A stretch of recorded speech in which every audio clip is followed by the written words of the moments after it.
They Oh, trolling you? Oh, hello. Okay, maybe now it's working. Now it's working. Okay, it was just weird.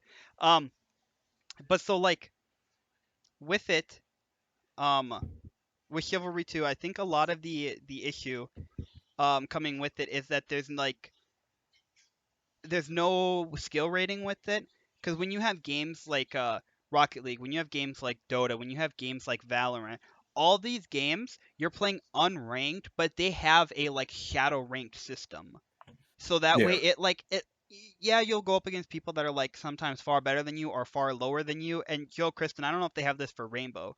You'll go into games every once in a while where you'll just get rolled over or you'll just trash people, but for the most part, you play against people that are your skill level, right? And If you play casual, it's kind of like a mosh pit of yeah. like you could get terrible players, you could get people that just you can't even spawn in without getting But clapped right away. But now talking about this, now I'm upset.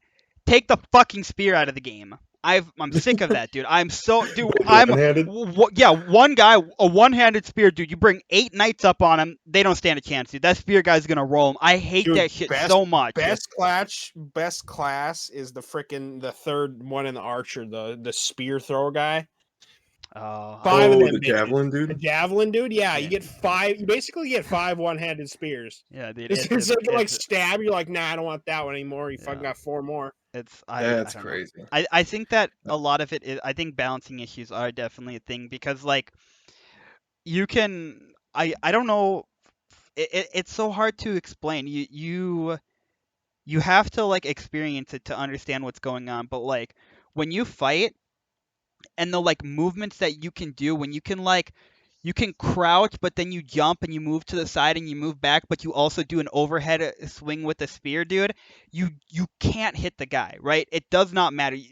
I mean, you shoot arrows at the guy, and because his movements are so much, the arrows literally go through the guy, and it's just Yeah. And it's apparently just the shovel is god tier. I don't know. the I shovel, dude, tried is it. so I I don't know, man. tried it. I couldn't get it, but Yeah. apparently everyone else can Yeah, use dude. it People are god tier. literally when it first started, Joe and I are literally we're rolling together as two knights with two-handed axes, dude, and this guy just comes up with a shovel and just beats the shit out of us, and then digs our Bonks you grave and both. then teabags us.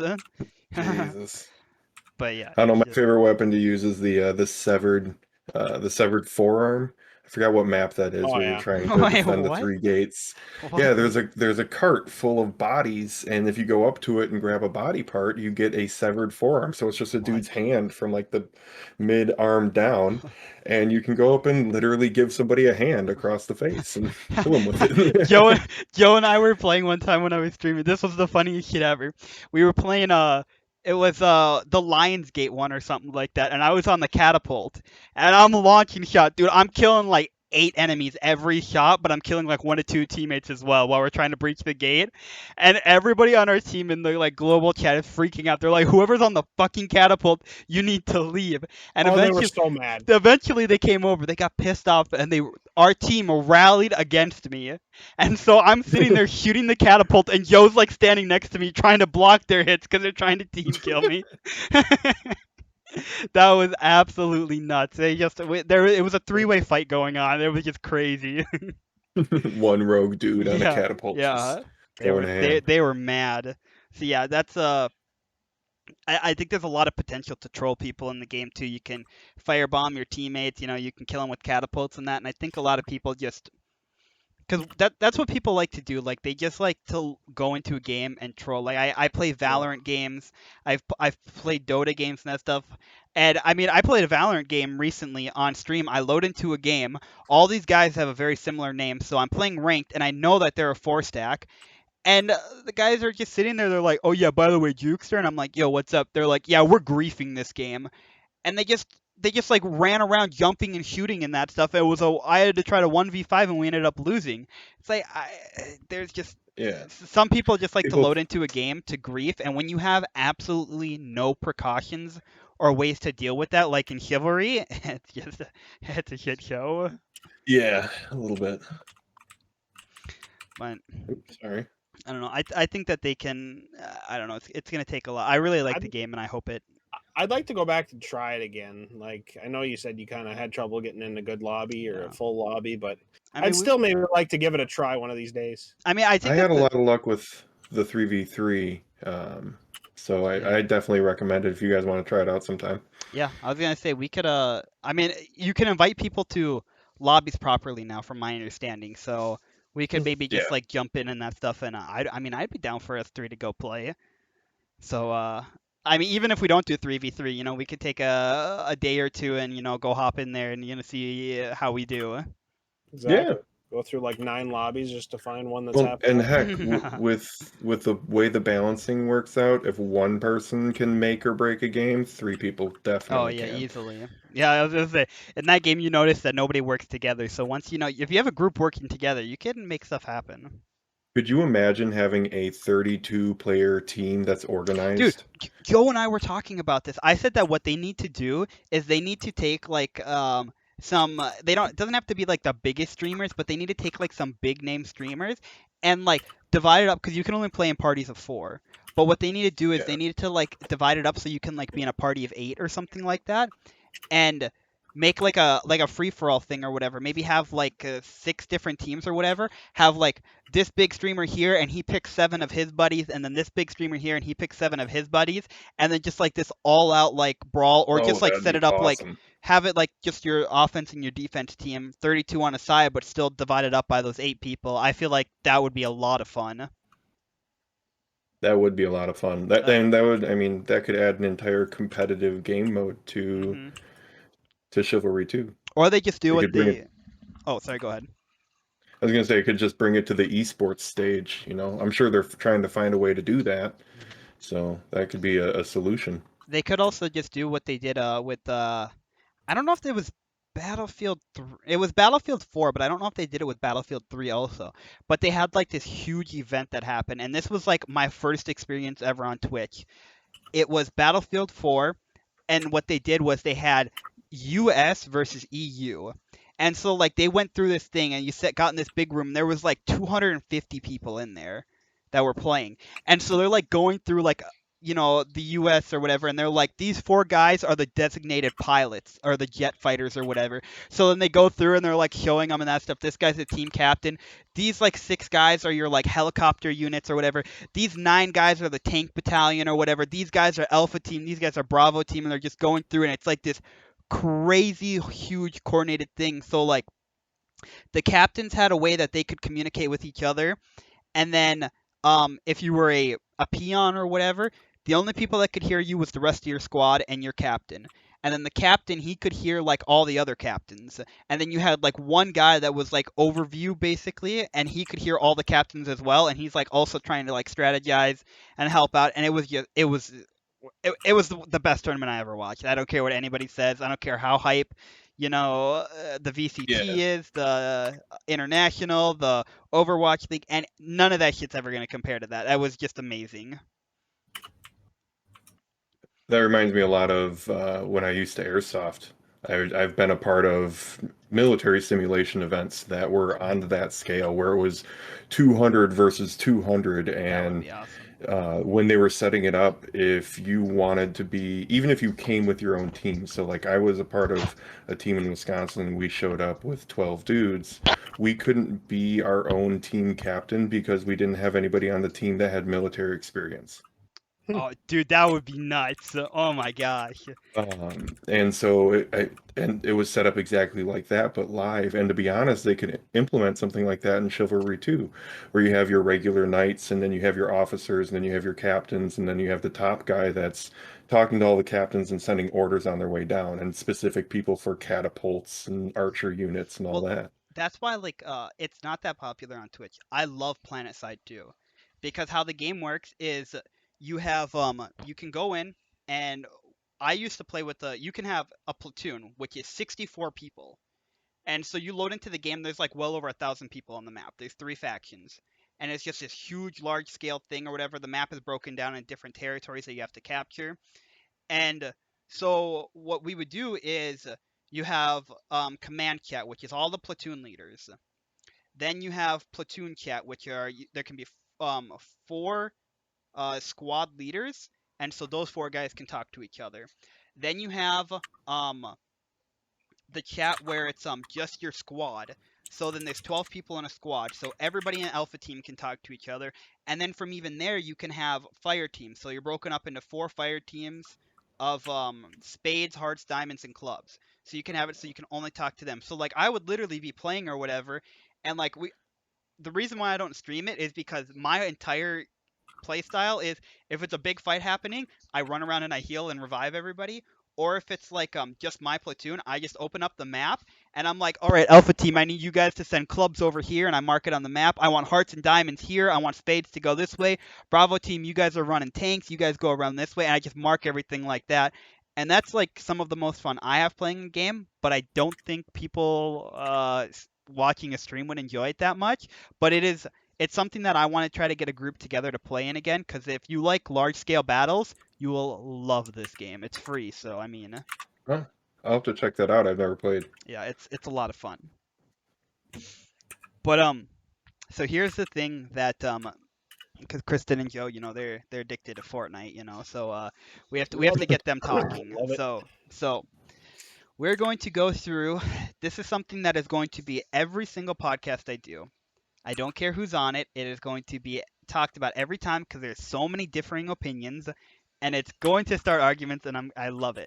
So we're gonna start with overhyped, but I want you guys to tell me what you think is the most overhyped fast food place and the most underhyped. So first, overhyped. What do you guys think is the restaurant out there that even if it's good, it just is way too hyped up and it's just not, what everybody says it is? Does anybody want to take a shot first? Because I'll go first. I'll start the Chick-fil-A. I'll go first. It's overhyped. Well, It's overhyped. Just Ooh, thinking that too. true. But I It's- love Chick-fil-A. Chick-fil-A is good, but dude, you get chicken in a salad, you get chicken on a bun, you get chicken by itself, you get chicken Chicken cut nuggets. up. It's the same damn meal just on a different thing, and it's like I Different, mean it's yeah. fine, but like I don't And they do it know. perfectly. Yeah. I have to go with Chipotle. Oh, I've never Yeah, had Chipotle. Yeah, it's. I mean, it's this a is where the burrito. fat guy I gets love hurt a little bit. burritos. No, don't get me wrong. I love burritos, but This is it's where I just get a sad. burrito. It's not any better than any other burrito. Oh, I don't know. I've never had it. So I've had Chick-fil-A twice in my life. I've never had Chipotle. I've never had oh my gosh, I mean, what on that note, I've never had Chick-fil-A. really? I mean, Yeah. so here's the thing, okay? People will live and die by that, right? They're like, this is the best thing ever. Now you go there, it is good food. Don't get me wrong. You will enjoy it if you're okay with waiting an hour and a half to get your food because the line is that long. Oh But my they're God. really fast though. Yeah, you will enjoy your food, I promise you. But the thing Wait, is hold on a people. second. Are they really fast, or do you have to wait an hour and a half for your sandwich? No, Because so those are like- two different No, things. because the So lines are now just they'll long. have like Lines are people long. out in the drive-through, and they'll have like tablets, and they'll like walk to cars, and they'll okay. take your Okay. order. And then by the time you get up to the window, it's just like one after another sending people through. But I this think is the one thing that stands out with Chick-fil-A though is their waffle fries. their Because waffle like, fries are good. who else has waffle fries? You know, That's true. Oh, just ate. Nobody I'm that I know hungry of, now. anyway. Yeah, no, I think Chick-fil-A is overhyped, but with that, I will say the worst fast food restaurant, just to put it out there, Sonic. I fucking hate Sonic. It's not good. It's not worth it. Hmm. But Joe, what did you say? Or Kristen, you said you thought the overhype was Chick-fil-A also, right? Yeah, I would have to agree with that. Joe, what do you think is the most overhyped? I mean, I'm not gonna pick. I don't know. I'm not gonna pick like I don't know. I feel like your guys are kind of like not main. I know they're like a national branch, but Mm-hmm. I gotta honestly go with McDonald's, dude. Like I like McDonald's. Don't get me wrong, That's but valid. like Yeah. I feel like they're like one of the biggest, if not the biggest, fast food like True. out there. Every place has a McDonald's. There's McDonald's everywhere. Yep. It's good, but like they talk about how much business they get every single day, and it's just like, why? Of here's- all places you could eat, why would you choose McDonald's? Here's why I think it's like that, okay? One, I think the people that hype up McDonald's the most don't live in the United States. I think the McDonald's in the United States are absolutely awful because they just like, I mean, let's be honest. Okay, you ever go to a McDonald's or whatever, you'll eat the food, right? It's whatever, right? But if you You don't sit care there, what it's made out yeah, of. but if you like look at the people making it, you're like, dude, that guy's Ugh. literally cooking my fries, and he's using the little strainer there for the salt. It's got cocaine in it, dude. He's just like taking whole loads at a time. Like the people who work at McDonald's literally are usually not the great. Now there are people that work there that are fine. You know, it's not fair to say everybody, but like especially where Joe, Kristen, and I live, I you was you gonna go say, there and it's like, is it just our I don't town know, though, I don't or know.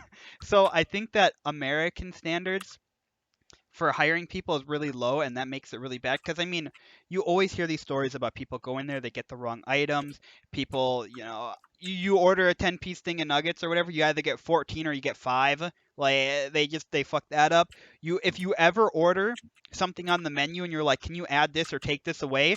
They will they like don't do if it? you're like, yeah, can I this just cheeseburger, can I not get pickles on it? They're like, oh yeah, we're keeping the pickles on there and we're taking the cheese off because we're mad now. Like they just like I can double down on that. I went through the McDonald's drive-thru the other day and I got a cheeseburger with no onions. And I opened it up and it was a bun and a patty and that was it. yeah, Just nothing they're like, yeah, else. fuck this dude, man. Yeah, dude, they're I'd just also just like to point out that so they've probably had the quarter pounder with cheese for 20 years, right? Okay. I I saw a billboard the other day and it said new 100% beef quarter pounder with cheese. If Maybe it your wasn't idea always of a made with new product is to have 100% it beef. be 100% beef now, Well, hold on, why because the fuck should I eat there? Like, The FDA makes it weird on that because that's like, remember when Taco Bell got sued to reveal their recipe for beef and they came out saying that their beef was only like 73% beef? It's because they're using spices and seasonings and they count the water in it too, oddly enough. McDonald's is literally like, well, shit, we can't use horse meat now, so I guess we got to do beef. But so back to my point or whatever. The reason why I think it's so overhyped is because when you go overseas, now places have different stuff, right? There are Subways in Europe, there are Taco Bells here and there, but they're very scarce. I talk to people in the UK, and in the entirety of the UK, there's like 2 Taco Bells. Oh So my god. the thing is they have fast food places there, but imagine it's a little bit harder for you, Vlad, since you don't live here. But the rest of the world, when it comes to fast food, it's in North Dakota. It's just like, yeah, they've got some stuff, but it's like you got to travel that far to go get it, right? So there's not that many of all these other places. Whereas McDonald's and Subway are just everywhere. They're literally just everywhere.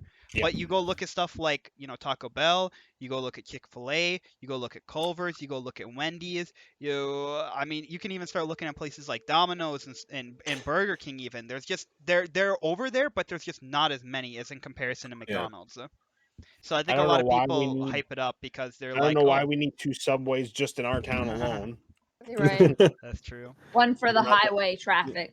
we're Joe, not that fucking Joe, big. Kristen, did I tell you guys about this when I was talking a couple episodes ago when I was asking people about this? Subways don't have drive-throughs. Ours Yeah, you does. told me No, no, no, about that. no. Like Kristen, ours does, but like when I told Yeah. that to people, they're like, "Why?" I'm like, "What do you mean?" They're like, "They don't," and I'm like, "Yeah, they do." They're like, "Why would you go there and you would order over the intercom to have somebody make your sandwich?" And I'm like, It is I pretty was like, stupid, I was like, "Why not?" but They're like, "Why don't you watch them make it?" I'm like, "Hold on, you're the weird one now." Like, Because we're very lazy. yeah, but yeah. So I yeah. was completely unaware that like majority of subways don't have drive-throughs. I Huh. mean, I'd believe it. That does seem kind of It, stupid. it Like, is kind of weird, yeah. why the fuck do you need drive I through know Subway to there's go in? I know there's a handful, but none of them are around here. We don't have any drive-throughs. Hmm. Most of our subways are inside of Walmart. Huh. I've noticed that there are actually quite a Yeah. few. Uh, in Fargo, Joe and Kristen, I think that theirs is like that too. They've got one in there. I think so, yeah. But yeah, um, so n- we've talked about what we think is the best or what is the most overhyped. What do you guys think needs more recognition? What do you guys think does amazing job with their food, but people just either people hate on it for no reason, or it just for one reason or another, it just doesn't get the spotlight that it should. Oof. Somebody will have to go before me because I got to think on that one. I would say I got Joe was one. gonna say Taco Bell. No, I feel like Ta- Taco Bell gets plenty of Ta- recognition. Taco Bell Yeah, is, I yeah. think, where it's at. Now I, Yeah. I eat there all the time, and I love that. So I would be biased and be like, it deserves more. But like, if I'm being 100% honest, I think it's where it's at, right? Like, Yeah. some people like it, some people love it, other people are like, it's just not for me. Okay, that's fine. I You know know, what Colton's gonna pick. what do you think I'm gonna pick? You're gonna pick Culver's. Ooh. Culver's is a good one, but the thing is, the only reason why I'm not gonna pick it is because it's a location thing. It's kind of Midwest. So if it was in other places, I think it would get more hype. But like, let's be honest, here, holy shit, it is hyped up to it's the Midwest Chick-fil-A. Like, it really is. Anybody, you're like, hey, you want to go get Culver's? Yes, I do. And all the cheese curds. Yes. Oh, dude, Oh, everything is so. I can't handle spice at all, and I went there once and accidentally ordered the buffalo chicken tenders because I was just so excited to get food, and I could not handle the heat at all. I just downed that food. I was like, this is so fucking good. I don't care. I'm just gonna eat this. Yeah. and they sitting in the car. Oh, But yeah. if you guys want to, I'll go first. I think that the most underhyped place, they used to get all the hype, and the reason why is because they knew how to do commercials, okay? When you're just sitting there, okay, it's 11 o'clock at night, a commercial comes on, there's this beautiful Camaro sitting there, and there's this chick who is very, very voluptuous, okay? And she's got two beefy cheeseburgers, and she's just like Whoppers. just eating them, and they're just falling all over her. Hardee's knew how to make a fucking Yeah. commercial. Ah. And I think Hardee's deserves more hype because their The food is world wouldn't actually let you very make a good. commercial like that Yeah, anymore. yeah, though. yeah. You if you make a commercial like that, it's over, man. It is Didn't done they have for. Jessica Simpson for that? I think they used her, yeah. But yeah, Yeah. I remember that would be the thing or whatever. She's just sitting on the hood or whatever. She's just got these burgers and they're just falling apart, and she's just like, they got a fan blowing, her hair's going crazy and that stuff. And I'm like, I could fucking eat it. I could go to Hardee's right now, man. This is it. Yeah. I've never wanted a Hardee's burger so Yeah. much. Exactly why they do But- it, Colton. Yeah, dude, that's what I'm saying, dude. They had marketing down so good. See, I can only. I like the the burger. Fuck? Yeah, dude. It's I'm gonna double down on that though too. It's a sister brand of Hardee's, and that's Jack in the Box. I don't have any by me. I don't think any of us have any by us I don't at think all. so. But I've Jack never in the been there. Box is owned by Hardee's. They're mostly Southwest and West Coast. Okay. But their marketing is on point too. And by all means, for the people that have Jack in the Box, from what I hear, they love them. But the fact that they don't have enough hype to bring them everywhere in the country bothers True. me. Well, they have such a wide variety of food. I'm Oh pretty sure yeah. I saw a guy like do the eat the menu thing, and fuck, he had burgers, he had tacos, he had just you can get fucking everything there. You Like can get hot burgers, dogs, and I'm like, what? tacos, hot dogs. You can get egg rolls. I'm pretty sure. You can Yeah, get milkshakes. You're talking curly fries. You're talking like little cinnamon twist things like they got at Taco Bell. They have everything, and they're open 24/7. Like, that's like what's the not to ultimate love? drunk guy paradise. That's Like you true. get out of the Exactly. bar, and you're like, I can go to Jack in the Box because they have anything I'm hungry for. You guys, I think saying that you can get hot dogs from there, I feel like it's weird to order a hot dog from a fast food place. Like, Oh, can it you is so weird. can you imagine, like, well, yeah, can I Dairy get a Queen? like a McDouble and a McWiener? Like,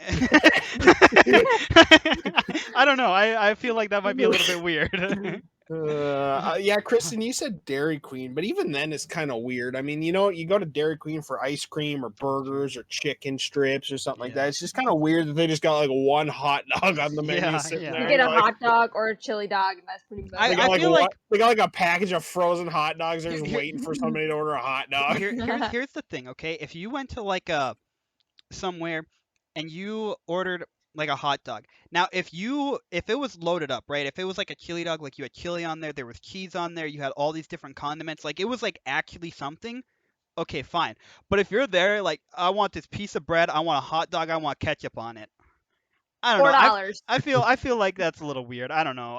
That's just me though. Uh, I think part of the hot dog thing for Dairy Queen, and this might just be because I'm from Wisconsin, but we have custard stands all over the state, and that's typically what you're getting is like chicken tenders, hot dogs, or custard. And so it's just kind of like a quintessential thing that goes with what Dairy Queen sells, at least in my mind. I guess that's true.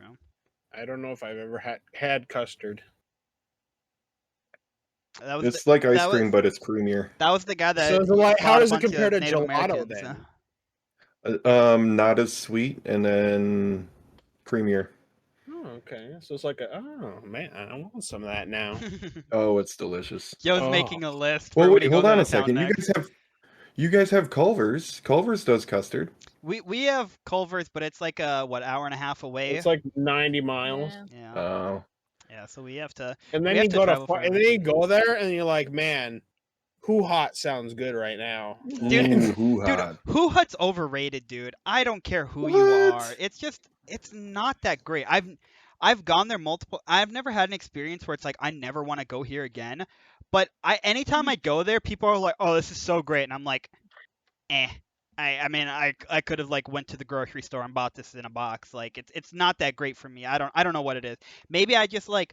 See, I've gone there multiple times and I've gotten like different things each time. Mm. But every time I've gone there, I'm just kind of like, it's just whatever. Like I don't know. It's just I don't have the words for it because everybody says it's the greatest thing ever, but So good. it's like I a think like part a of it's 7.5 the out of atmosphere 10. for me.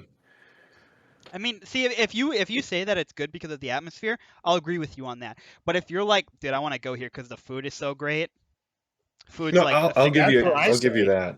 That's what I The say. food is 7, 8 out of 10, maybe, depending on who's running that grill. But I mean, to see them flip it, and if you get good staff at that particular restaurant, to have them, doing all the tricks with their spatulas and spraying the oil to make the fire, and Well, see, all that. maybe part of it is too is that like anytime Joe, Kristen, you guys can vouch for this too. Anytime we only have one of them, again, in our state, there's just not much stuff, and everything is like in this one town. So we're in the middle of everything, yeah, so we gotta travel to get anything. so what ends up happening is we only ever go, and I've gone with other people too, but you only ever go on the weekends, right? Because normally you have weekends off. So you go there, and it's just absolutely jam packed. And so by the time you get up there to have your food or whatever and that stuff, the person's just exhausted. They're not paying attention, right? They're just pissed off. They're hot. They're tired. So I think maybe that's part of the reason why I just don't care for it as much or whatever. Because like those people hate being there more than I do. So it's just not a good combo, I guess. That's fair. But Joe, Kristen, what do you guys think is the most underhyped place? Kristen? Joe, you go for it. I really don't have any Is- input. I mean, you is- guys have got pretty good inputs, I think. Is Who Hot, is that a national thing? Godman, Whoa, Wisconsin. whoa! That's not fast food. Come on, Joe. True. Yeah, that's true. It's not very fast. You gotta plan at least an hour around that. It has to have a drive-through to be fast food in my eyes. Except Domino's. yeah. I don't fucking care. Domino's is not fast food. I don't care who you are. Wait, Can You my guys have a Domino's with a drive-through? Ours in our town specifically doesn't, but there are a lot of Domino's, I guess, that have drive-throughs. All right.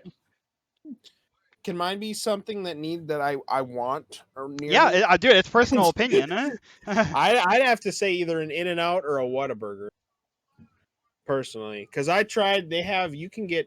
So I have a friend that lives in Texas, and he has both of them, Mhm. and he goes to Whataburger a lot. And I found out that they bottle their ketchup, and you can order it online, and it's spicy ketchup. So Colton, you wouldn't want it, but it's freaking good. It's really, it's literally just, I don't know what they put in it, but it's basically just ketchup, and then it just tingles your tongue a little bit, and it just totally changes the ketchup game. And just that alone makes me really want freaking Whataburger. But You know what? Because of the sauce, I see it all the time. It's mainly on TikTok. Cans. the cane sauce. Yes, I I've see seen that that shit too. everywhere, dude, and you I can want get to go there. fucking cup full. Of I that want to freaking go sauce. there and eat it because I'm like, dude, I might just like eat this and be like, I gotta move Colten. out here, but like, I don't even know where the closest one to us is. Dude, there is one in Minnesota. Is there? Oh shit. Yes, when I went to the concert like a week ago, we were driving back and I saw because okay, that's something else I'd like. It's totally off topic, but this pissed me off. When you get into Minnesota and they got those big billboards on the side of the road saying, "Oh, take this exit. We have a Subway, we have an Arby's, we have a Taco Bell." Why don't we have those everywhere? What do you Right? mean, the Like, signs? yeah, We they have got those those. big blues. No, we Dude. just got regular exit signs.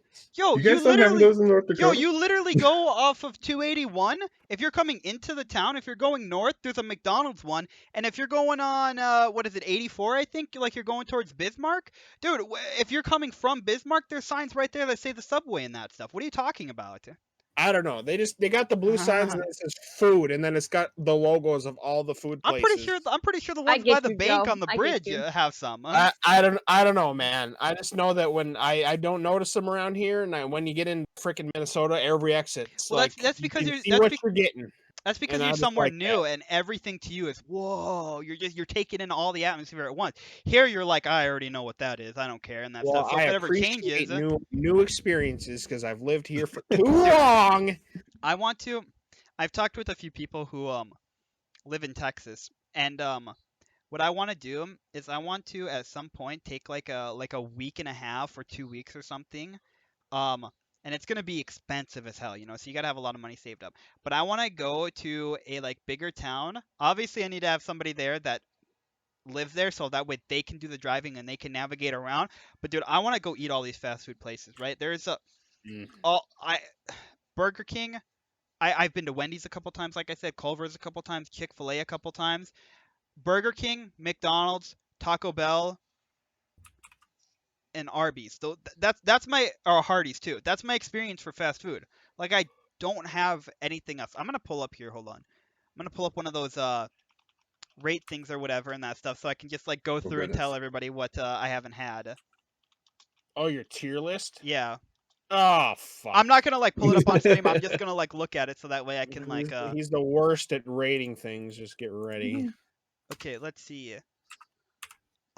Never been to Jack in a Box, never been to Checkers, Boston Market, Auntie Anne's, Chipotle, Dunkin' Donuts, Polo Loco, Where do Jersey they have Mike's, Auntie Anne's Krispy on there? Kreme, Long John Silver's, Whataburger, Cane's, Oh. Popeyes, Panda Express, In-N-Out, Cinnabon, Zaxby's, Steak and Shake.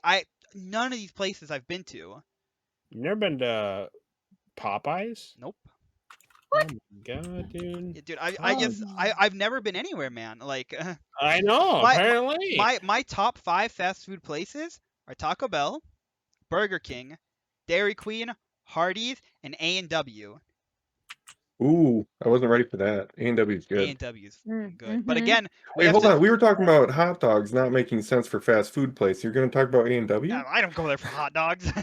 But again, A&W, I think the closest one, Joe and Kristen, unless you guys know of something else, I think it's in Minneapolis. no. There's some like Alexandria, I before. think. Oh, maybe. Yeah, there's some before, like right in Minnesota. But yeah, like I don't know.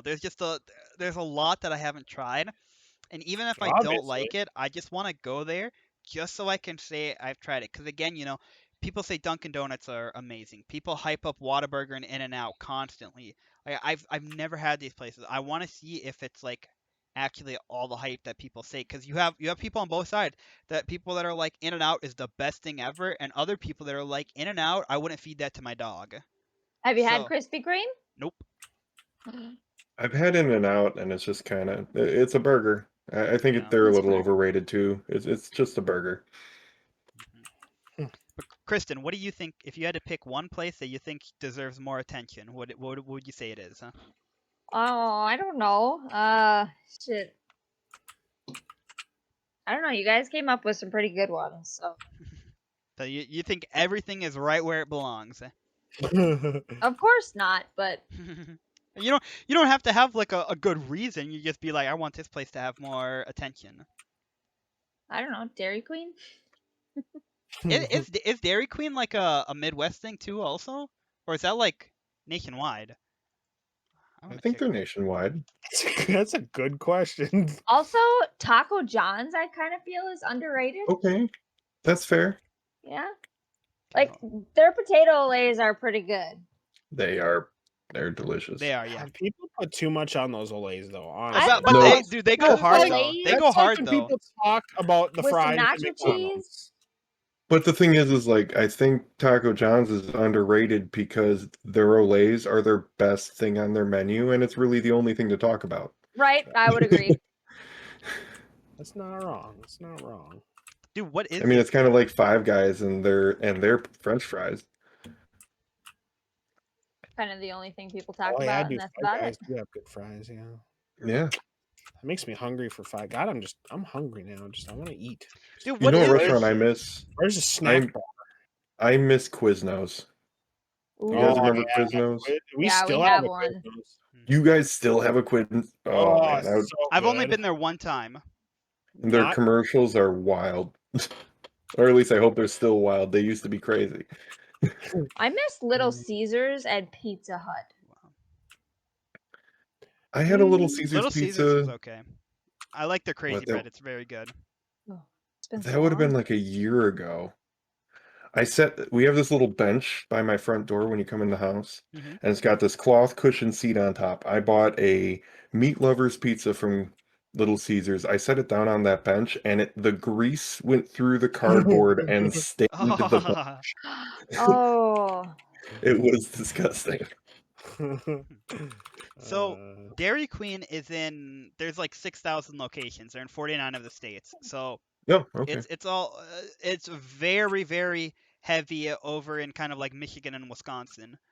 Yeah, I know we got Dairy Queen all over. Taco John's, however, though, it looks like it's primarily kind of again in the northern part. Now they've got some like over in it looks like North Carolina. There's some over basically Texas, California, and the Northeast doesn't have them. Hmm. There's 379 Taco John's. wow. Jesus. That is not a lot. Yeah. So yeah, 15% of them are in Minnesota, 15% in Iowa, and 10% in Nebraska. I'm not a fan of Nebraska. I'm sorry. Throwing shade on Nebraska. I went on a road trip a month ago to Colorado, and Nebraska is such a long state when you're traveling horizontally across the country or across the state, and there's nothing. It's just flat and nothing. I'm sorry. Sounds familiar, right? Yeah. Exactly how it is here. Yeah, exactly. Don't ever come here. Nothing to look at. Flat land. You could watch your dog run away for 3 days. All right, all right. Maybe we shouldn't. Maybe I shouldn't be going by this website. I just looked up Taco Bell. There's 7,500 locations in 51 states. Puerto Rico. Puerto Okay, Yeah, Rico. we have more that's than 50 states now, Colton. Come on. Yeah, but that's territories though. That's not a state. But Puerto Rican citizens are considered U.S. citizens, so I think that's where they bridge that gap, and they're in that gray area. They're not enough of a state for us to give them a Wait, hold star on. on the flag, Would but it is it the hold on. Now I gotta look this up, dude. Now this has become educational for me. okay. What are we looking up? The because it's called the U.S. Virgin Islands. So is that what it is that Oh, counts? That's what I was thinking of. gotcha.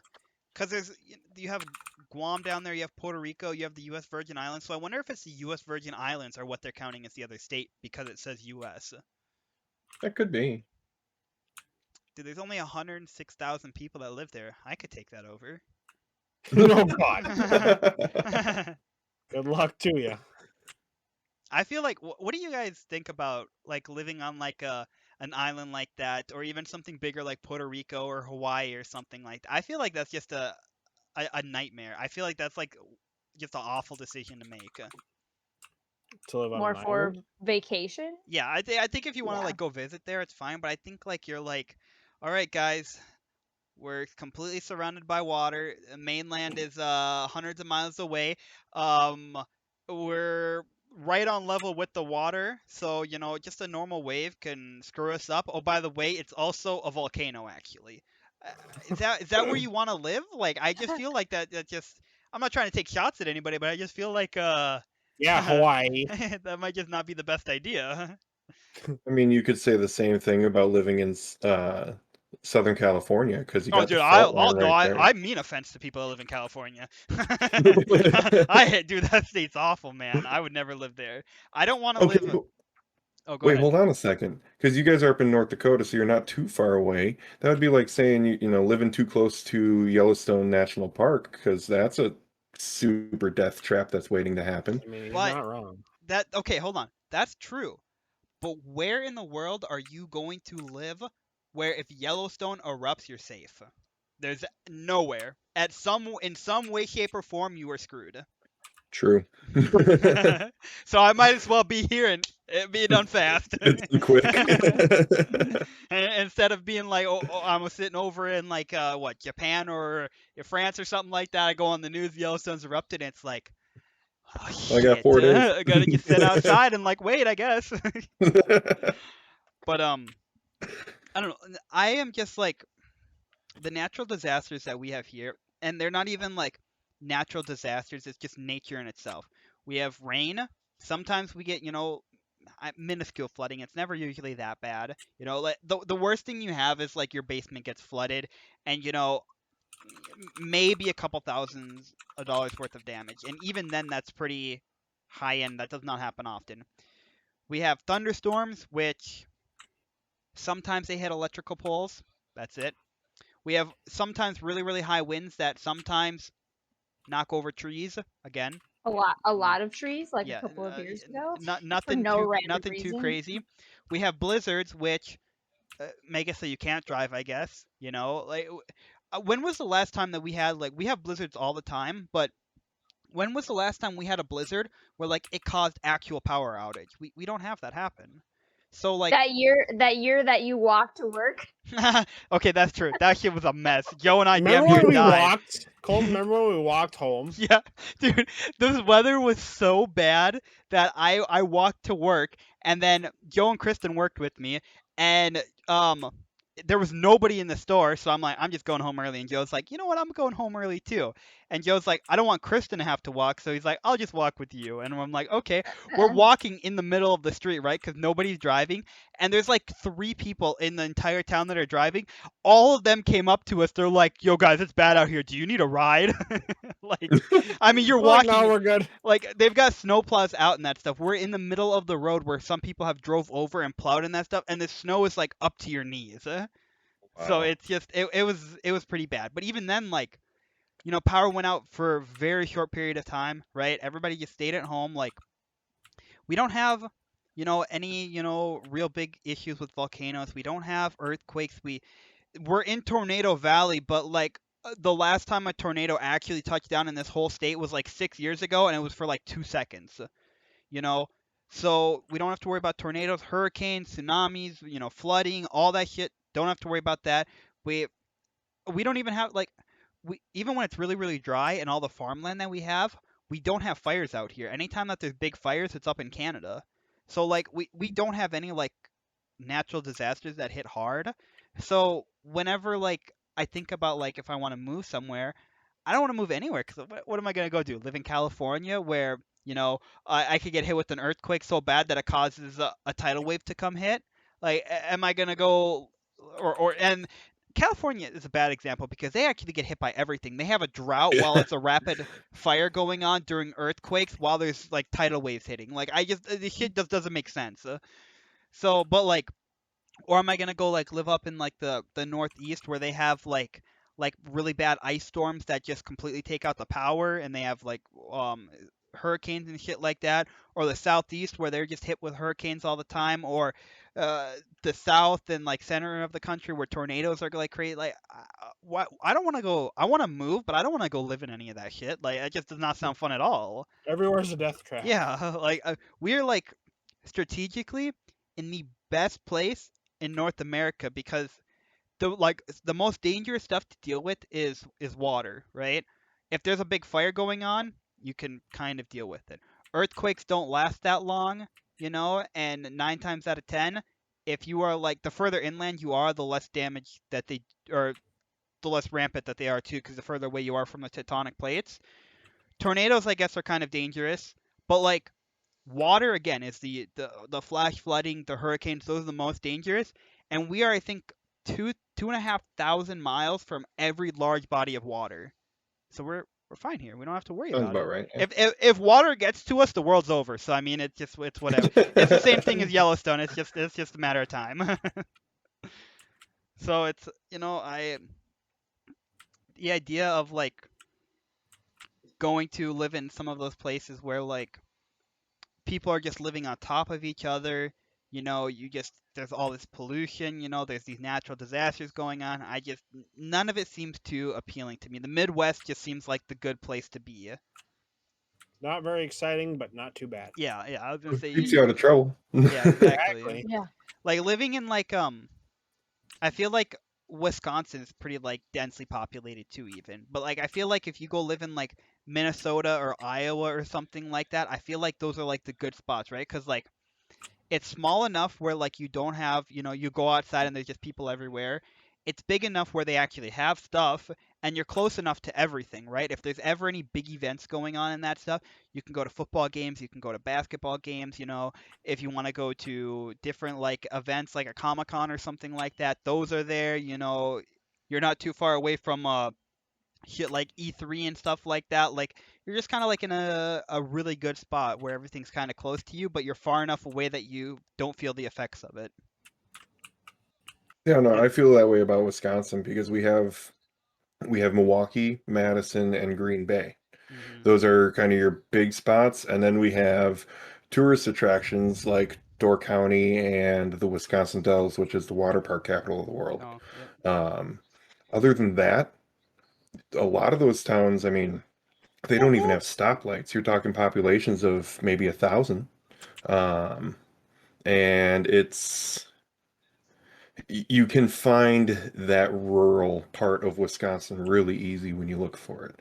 But I know what you mean. And as far as weather goes, we deal with the same thing. We got cold and we got wind, and that's Yep. the worst of it for the most That, part. now don't get me wrong, when you combine the cold and the wind, that shit is awful. But Yeah. you're gonna just, sit inside, wrap up with some blankets and just, go to bed, I guess.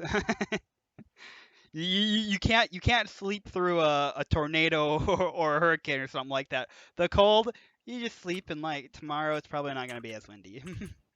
I've slept through a tornado before. Well, okay, so here's what I mean by that. Okay, like if a if that the freezing wind is like right where you are, you could sleep, right? You're fine. If the tornado's right where you are, you could sleep, but you're probably gonna get woken up. Pretty soon you're up in the air, and it's just you're probably not gonna sleep through that. But I just had this happen again. This these hate raids that are going on in that. Um, the Haas account is what they are. They are Haas 00312. I have had to ban, I think, like 30 of them today so far. They keep coming in and One followed following. me the other day. Yeah, Was that yeah, that guy that got banned in your stream just like today? yeah. Oh my God, there's so many of them, dude. Like, I think I've banned 2 of them. George has banned like 5. Will banned like 10, and Swapsy's banned like 20. Like these guys are just I've everywhere. I've banned a handful of Yeah, them, they're just and the it's thing I feel nuts. bad about is Haas 00312 is a real account. Yep. There's a guy that's Yep. got some decent following and traction and like somewhat of a career on Twitch, Yep. and he's dealing with this right now, and it Yeah. sucks. That's what I was talking about earlier when I was talking to my mods on stream and that stuff when we were, because they brought out this list, and I don't know if I shared it to you. I think I might have only shared it to my mods. Because I told them, I was like, if you guys get bored, because we always have this running joke where they're like, I just want to ban people. So I told them, I'm like, it's a Google document, 56 pages long. It's like the size of the text is like 8 text size. I don't know what the heck the proper terminology is for it, but I mean, it just goes on forever. There's just hundreds of thousands of names on these lists. It's crazy. And I told them, like, if you guys get bored, you just want to ban people, go through. You have my blessing. And come to find out, like 3 days ago, most of these accounts are like actual people. They're just like getting hacked and shit like that. And I was sitting Ooh. there laughing. I was like, dude, imagine like rolling up or whatever to the stream and like you do like a unban request. You're like, yeah, I was banned and I was never here before. And it's like, no, you're in the hate raid. Yeah. So yeah, it was just, it's, oh man, it's crazy. I don't know. The stuff with this, the like hate raid and stuff that's going on. I think so like a lot of people and that stuff, Vlad, we talked about it very small amount of it and that stuff like on the first or whatever, a lot of people didn't stream, to try to get attention to it. But like it almost does kind of like the opposite, right? Because like in a sense you're bringing attention to it, and that's what these people want. They want the attention, right? They want to be known for doing this. That's why people do that. So like, that's a little bit of an issue. But the other thing is you are, let's say 50% of streamers didn't stream on that day, right? Now the other 50% have to deal with all of that hate, right? While it's a day for us, like, hey guys, let's not stream, so that way we can band together. All these people are like, dude, they're doing this event because of us. So it's going to be more rampant. And I'm sure on that day that there was just, I wasn't on Twitch like at all that day, I think actually. I was just doing stuff. But I'm pretty sure that it was just disgusting for a lot of people.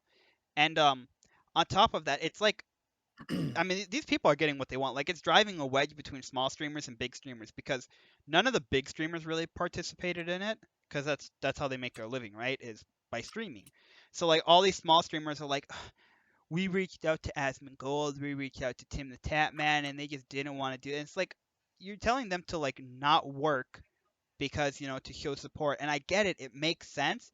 But being angry at somebody and talking shit about them because they're not doing what you want them to do, does that not just add to the problem? Like, doesn't that just make it worse? So, like, all this stuff that's going on in that, there's like all this stuff where, there's always been this like lifelong thing or whatever about bullying, stop bullying, stop cyberbullying and stuff like that. Uh, I genuinely, bullying has been around for all of mankind, right? It's been around since the beginning, right? And it's like, it doesn't make it okay for it to happen, but like, you can't stop it. You're telling people not to do something, which is just making them want to do it. The only thing that you can do is like put some responsibility on parents and just do better. Don't be such a shit parent, right? Like if you're gonna have kids, like don't be a kid yourself. I'm 24. I'm not having kids anytime soon. I'm such a man child. I got Mountain Dew collections here behind me or whatever. I'm wearing a My Hero Academia hat. I was I just was gonna playing video games. I was Like gonna point that out. I was gonna point out the difference between you and Vlad's yeah. background. Yeah. His is like completely one color. It's Yeah. like professional looking, and Yeah. Colton's got Mountain Dew Yeah. and boxes. Dude, I got Voodoo, I got Code Red, I got Frostbite, Baja Blast, Baja Flash, which by the way might be the worst fucking thing I've ever tried. Oh, it's And good. USA. Dude, if you like Baja Flash, I'm gonna bully you. I'm part of the problem now. Bring it on. I like it. Like it's just I don't know. I'd like to point out I have the green screen because you're not allowed to see what's behind the green screen. Yeah, he's got a Mountain Dew collection too.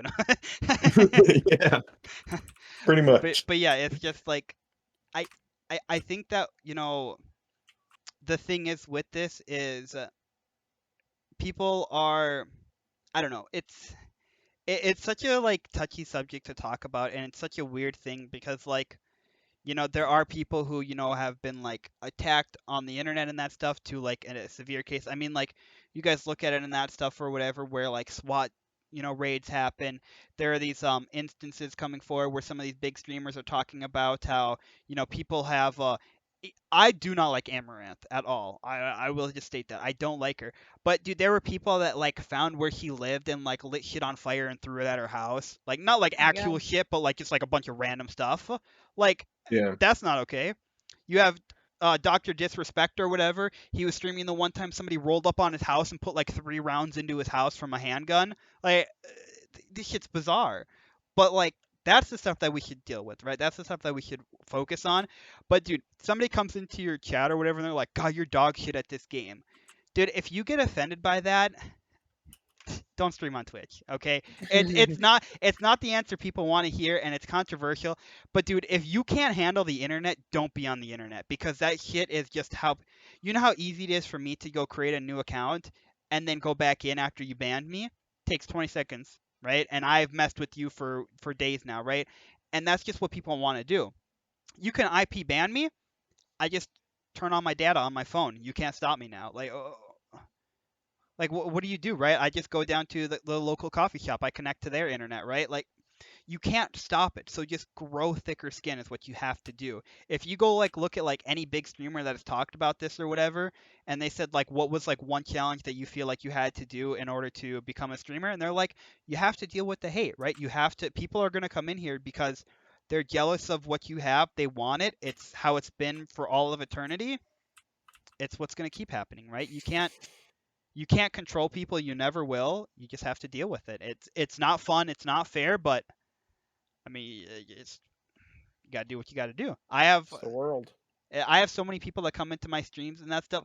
I play games. If as soon as people start shit talking, I'm like, oh dude, this is great. I sit there. I'm like, yo, do you guys have any Twitch Primes? I drop my Twitch link. They come in, dude. They just start laying into me. I find it hilarious. I sit here and everybody in my chat, we laugh at it, we enjoy it or whatever. This one guy, he comes in and he just talks mad shit. He's like, dude, you've never even kissed a woman, I bet, you stupid virgin. God, you suck. And I'm like, that kind of hurts. But you brought up kissing. Does that mean you want to kiss? And he's like, no, dude, fuck you. And I'm like, okay, we're taking a big step now. Okay, I like this. And he's like going off or whatever and that stuff. And I go click on his account or whatever. And his only thing is he's like, I'm a CSGO waifu. And I'm like, am I really gonna let this guy ruin my day? Come on, man. I don't think so. So like I fucked with him for like a good like 25 minutes before he's like, dude, fuck this shit, okay? I'm leaving. And I'm like, I'll see you later, baby girl. Haven't talked to the guy since. But that guy came in because he was hateful. He wanted to ruin my day. And in my eyes, that made my stream so much better. That was so much fun for me. But that's because I can deal with that shit, right? I'm fine if people come do that. But other people, dude, they like end their stream, they start crying about it and that stuff, and it's like I get it, it's not nice for people to come do that, that shit can hurt, but like you just can't stream. You just can't. It's as simple as that. Like there's no ways around it. Just don't. If somebody comes in and they're gonna say hurtful shit like that and you can't handle it, what are you doing? Like I don't know. My hot take. I try to see it on both sides because like I get what you're saying. Like Mhm. when you choose to stream on Twitch, you open yourself up to that hate. Yeah. And the unfortunate part of that is typically the better you're doing at streaming, the more hate you're going to Yep. receive. Mhm. So it's great to take it kind of like that, Yeah. where you think about, hey, if I'm getting hate, that must mean I'm doing it right. Like Exactly. I'm doing a good job. Mhm. But at the same time, like you brought up the list, that Google Docs list of Mhm. all these accounts that have been involved in hate raids or are bots or just known toxic problem accounts. Mhm. And the community had to assemble that, and they did. Yeah. And Twitch knows it exists and Yep. chooses to do nothing. So, like, I see what you're saying where, yeah, if you're going to do this, you have to have thick skin. But at the same Mhm. time, if you're going to run a company for streaming, Yeah. No. you should probably try to be proactive about the Yeah. No. problems I that are I going agree on. with that 100%. I guess maybe if I worded it off differently, I think Twitch 100% should deal with that, right? If there's something that they have the ability to control, deal with it, right? As simple as that.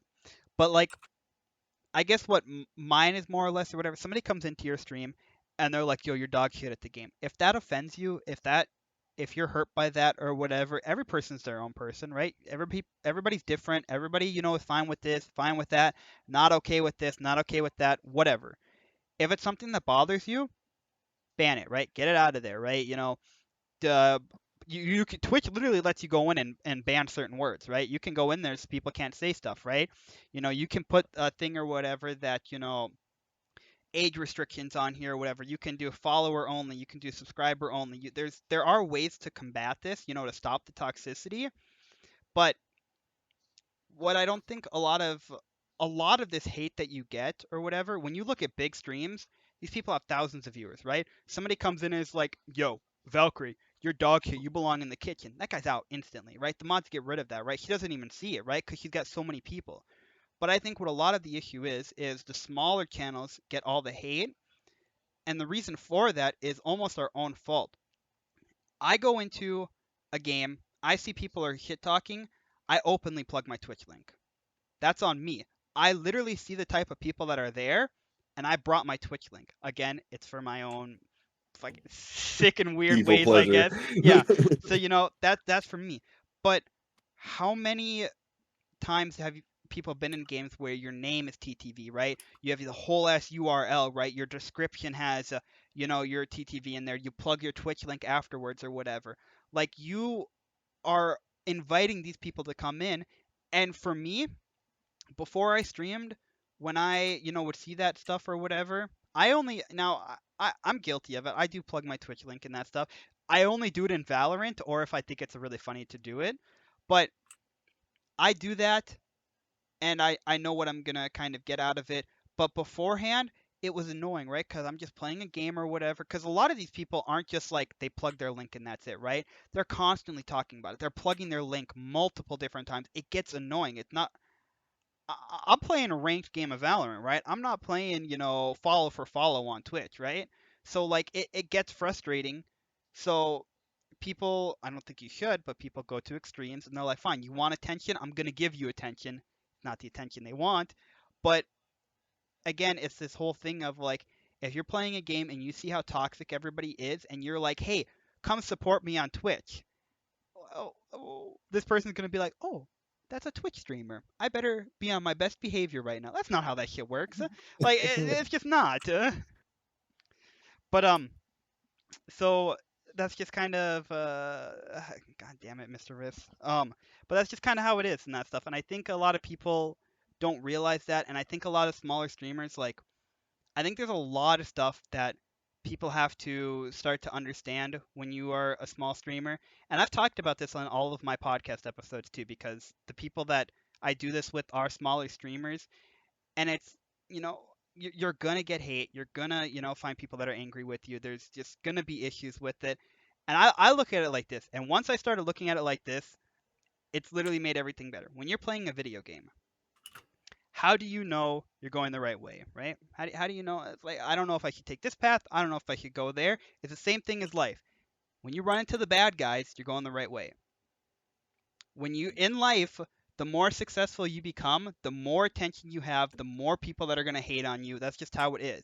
So if you're getting this hate and that stuff, instead of falling to the ground and crying and that stuff, just be like, I'm doing something right. Okay, it's just as simple as that. If people feel like they need to go take time out of their day to try to bring you down, you're not going to do that to somebody that is already down normally, right? You're not going to. People go on social media, they attack the billionaires, right? They attack the actors, the actresses, the politicians. They're not going on there and be like, yo, this hobo guy, Jim, down the street, fuck this dude. Like, they're not doing that, right? They're going after the big dogs, right? Because they're successful. That's just how it is. Oh, we're not And supposed to do that? yeah, I've got a second Twitter account that I use that for, but Man, dude. but Bill down the street, yeah, piece of shit. yeah. But like that's the thing. So many people have become like exposed to so much more hateful stuff in that, and we've gotten softer.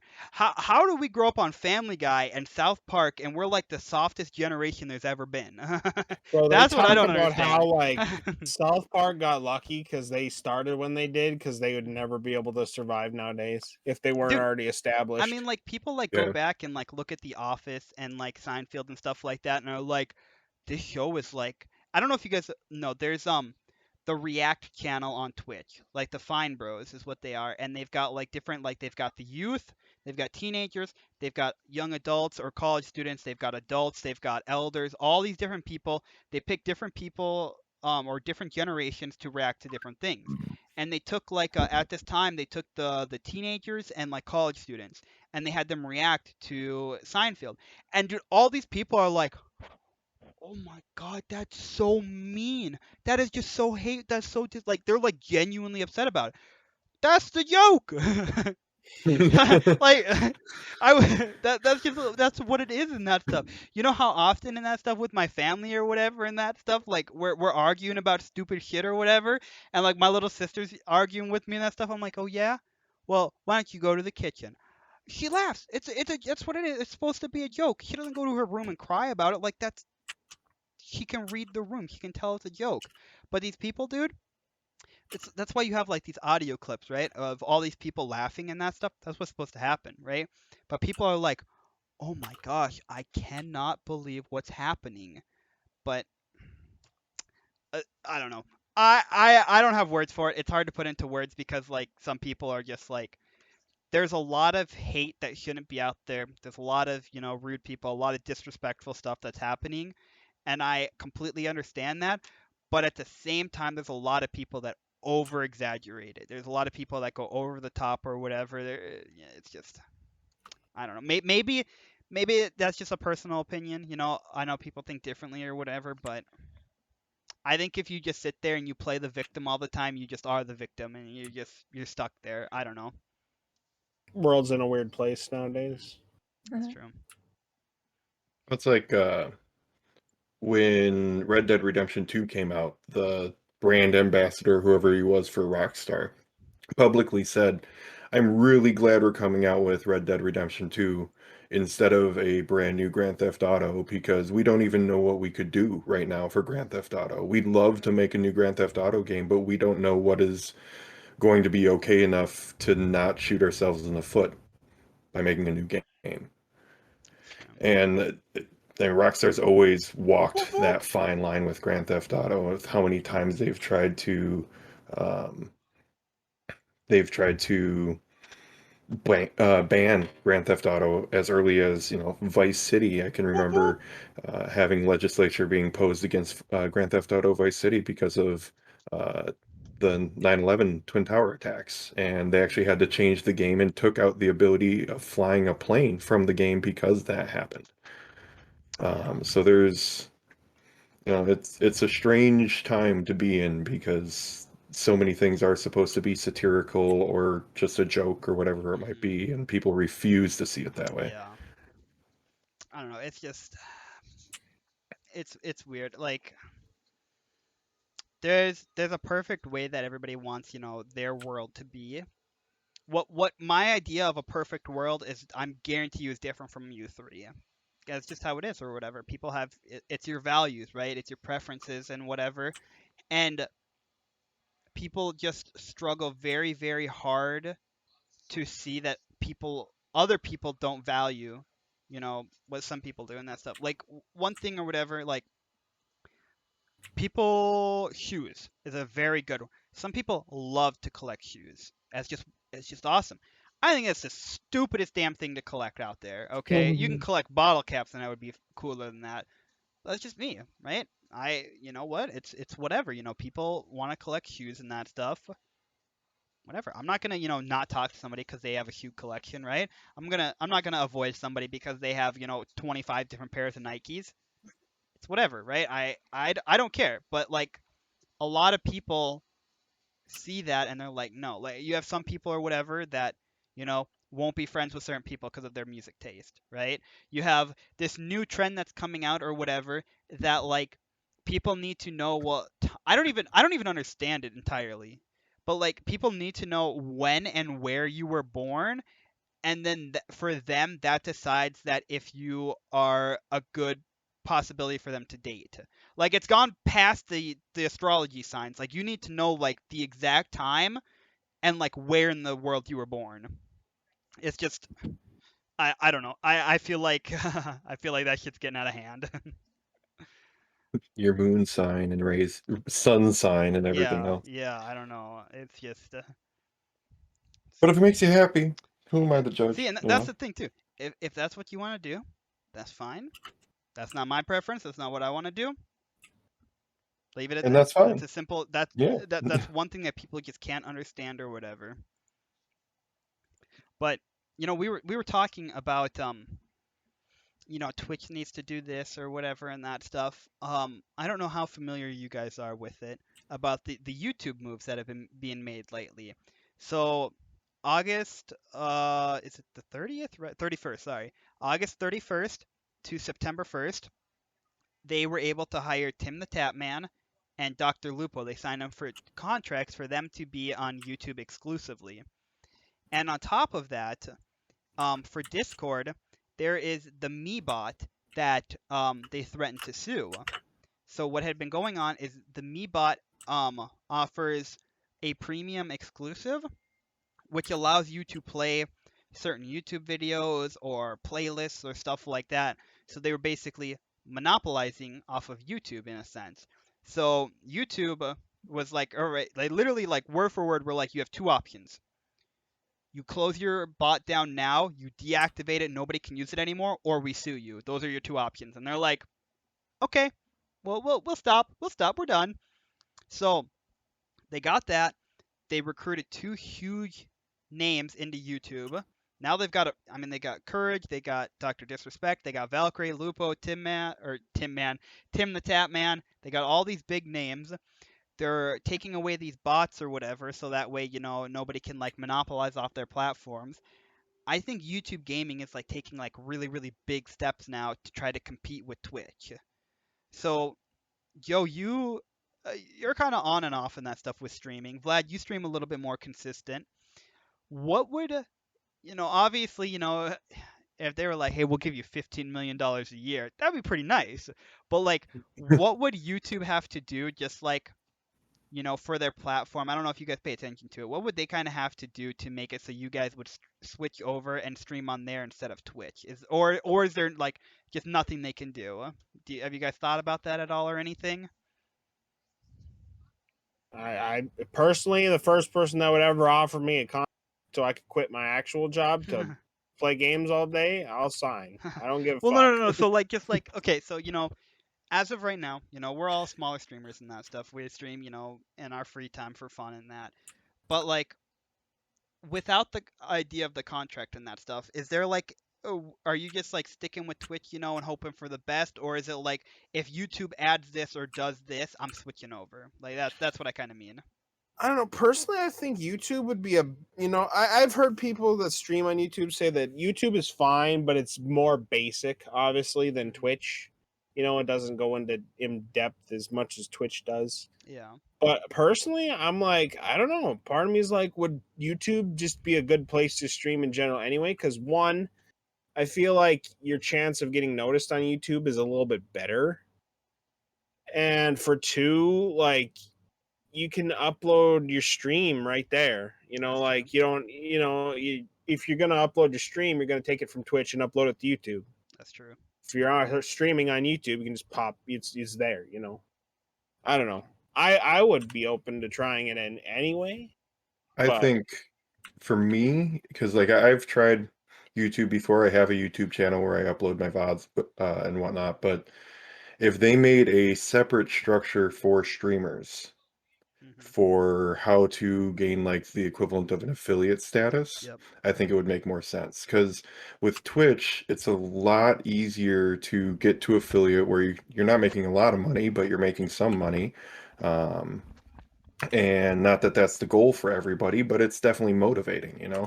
Whereas on YouTube, you have to have so many subscribers, you have to have almost an obscene amount of watch hours between all of your videos.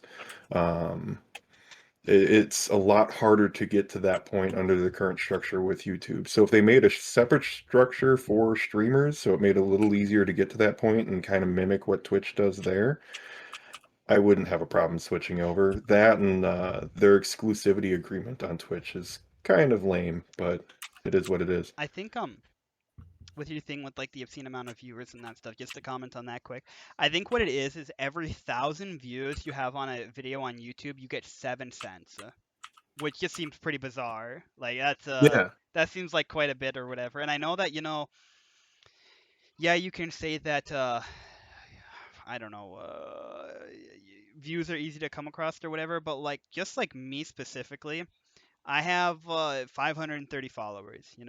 When my videos get done or whatever, I average anywhere between like 40 and 100 views on it and that stuff. And I make like anywhere. I guess it depends. Like between $100 and $200 a month from Twitch. Yeah. So I mean, like, if you look at it in that stuff and say that, let's just say every video gets 100 views. Let's play on the high end, and I stream 5 times a week. That's 20 days in a month. that's what is that? Gosh, how would the math go out? That's That's like that 2,000 views. Yeah, that's like If you're 2,000 views, getting, which would be like a a nickel and a dime, like is what the equivalent would be. So like it's just like a weird thing, but I think a lot of what now Twitch does have this like or not Twitch, YouTube has this thing where you can become I don't know what it is. It's not your subscriber anymore or whatever, but like you like the equivalent of a Twitch subscription. They do have that, but You no, can join. It's yeah, just join. yeah, but it's not like as user friendly. It doesn't look as nice. Like right now on my channel and that stuff, you can scroll down, you can see this extra stuff that I put in here, right? I've got a link to a Discord here. I've got like this different stuff or whatever. I also have like my YouTube and my Twitter linked here. I have all these things that, make it seem almost more personable, right? Like that's why people want to follow streamers and that stuff, right? That's why people want to, interact with live streams. A live stream is there for you to interact with people in real time, right? If I get this way. Sometimes I'm like, I want to, interact with people. I want to talk with people. I'll go talk in their stream. Other times I'm like, I just want to chill out. I just want to watch something. I'll go watch a YouTube video. That's literally my distinguish between the two. And I feel like a lot of people are probably similar to that. So like when I go like try to like look and find like new smaller streamers to watch or whatever, I want it to be personable, right? If I go on somebody's channel, if they're not talking, if I scroll down and their only thing in the about me is a donate button, I'm out. Hate that. I don't even care. I don't give a shit. I'm not sitting there cuz like you guys said, if I could make my living off of Twitch, that would be amazing. That's I want to my career, my goal in life is to be some way in the entertainment business, right? Whether that is like, if I could do stand-up comedy, I don't want to be an actor, but I guess an actor kind of falls under that. If it could be streaming, it could be something to do with that. That would be amazing. And so You gonna Twitch, have an OF? maybe. oh yeah. We'll see what happens. Okay. Changing topics now. I was thinking that it would be hilarious to do an OnlyFans, but what it is like I record myself eating like dinner or something like that, and then I like rate the food I ate. I feel like that would be hilarious, and that's like that like weird and niche of things or whatever. People would be like, "This is fucking it." Not give you $5 for that. What are you talking I'll about, dude? I'll give you $5. Yeah, see, like, yo, you say you wouldn't or whatever, but you after I've been doing it for a couple weeks, and I'm like, dude, this is great. You're like, I gotta fucking at least try 1 month and see what the hell this is. I gotta get in on this Yeah. content. He won't let me see it otherwise. Yeah. Like once a month or whatever, I'll be like, guys, welcome my friend Joe. He's gonna be eating the McDonald's burger with us. So like, I don't know. It's just like that's what sells right now. It's like you have to be weird with it, but it has to be like a unique kind of weird, right? Like there's your two kinds of weirds. There's your I call it the cool weird and the weird weird. And you guys know exactly what I mean by that too. Like there's your cool weird or whatever. You're like, damn, that guy down there walking down the street or whatever, he's got that sick ass Pokemon belt. I'm gonna go hang out with that guy. Then you have the other guy like, that guy's in his van with tinted windows and I think he's got binoculars. Like there's two different kinds of weird. So yeah, that's go ahead. There was a guy that he posted a playthrough of Skyrim, I think it was, but he posted exclusively on Pornhub, and he blew up. He did fantastic. I've seen the other day I was on Twitter and somebody shared this thing or whatever, and I don't know, it was like gosh, I don't know who it was the head of. It was like of like some movie agency or whatever. I don't think it was like Disney or Marvel or anything like that, but it was like Lionsgate or something like that or whatever. And he was like, "Can you guys stop fucking uploading our whole videos up to our whole movies on Pornhub?" And I was like, "Wait, what is happening?" But yeah, I've seen weird shit like that too, or whatever. I like scrolling on Twitter or something, or TikTok or whatever, and I see or whatever, and it's like, man uploads video of him trying every item on McDonald's menu on Pornhub, has 14 million views, and I'm like, maybe I gotta try something different, man. Maybe this is what works. I'm doing Right? something wrong with my career. But I feel like there's like some stuff like you just like you'll never get past it, right? Like I feel like this like OnlyFans thing or whatever, if it ever dies off, you know, and this is gonna a lot of what I say comes off as blunt, maybe it comes off as rude. That's fine if that's how you interpret it, whatever. But I think a lot of these people who are like on OnlyFans now, like this is it, right? If this falls through, they're kind of fucked.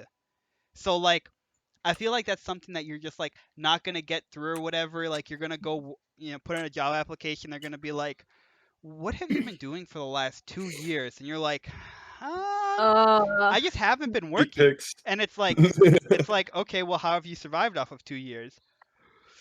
Generous, generous people, I guess you could say, or whatever. Like, and if it ever comes up, like you were like on OnlyFans or whatever, I feel like everybody's just gonna be like, no, I don't care. And I feel like that's the same thing with like other stuff. Like my Swedish friends keep telling me about this website or whatever, Fansly. They're like, Fansly. I don't do OnlyFans. I do Fansly. I'm just from that. I'm guessing it's the same thing.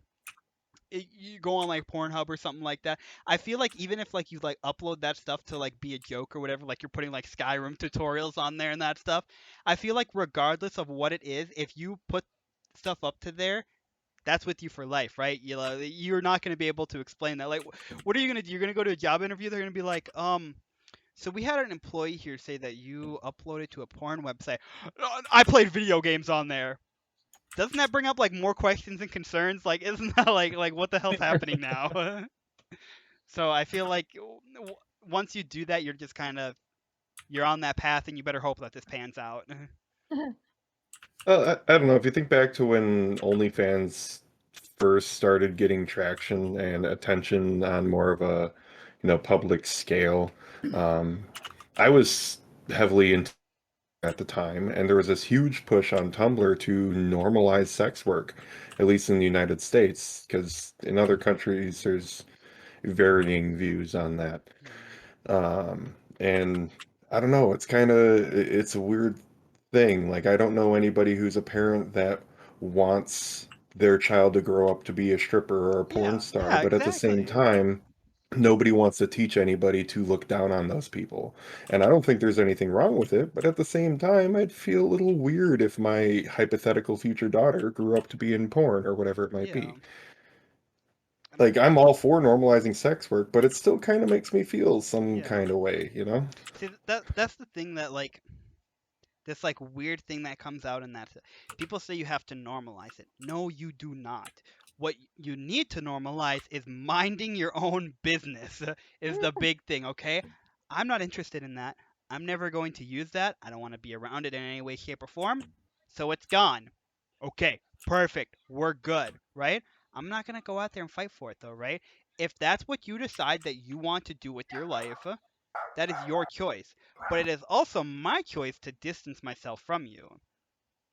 Absolutely. It's as simple as that, but again, it's, back to the thing we were talking about, people just do not understand how to respect other people's values. It just does not work, and it's just I don't know, just saying that normalize sex workers is just such a weird thing to say. It's just I don't Well, know, that movement is just so weird.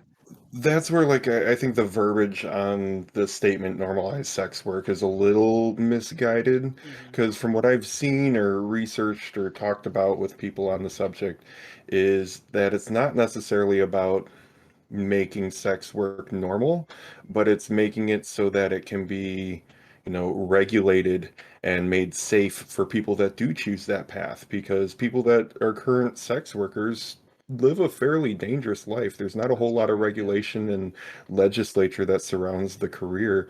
And I think the people that want that career for themselves simply want the world to see that as a legitimate career and want them to provide the same protections you would get if you were working for McDonald's or Uber or Chick-fil-A, you know.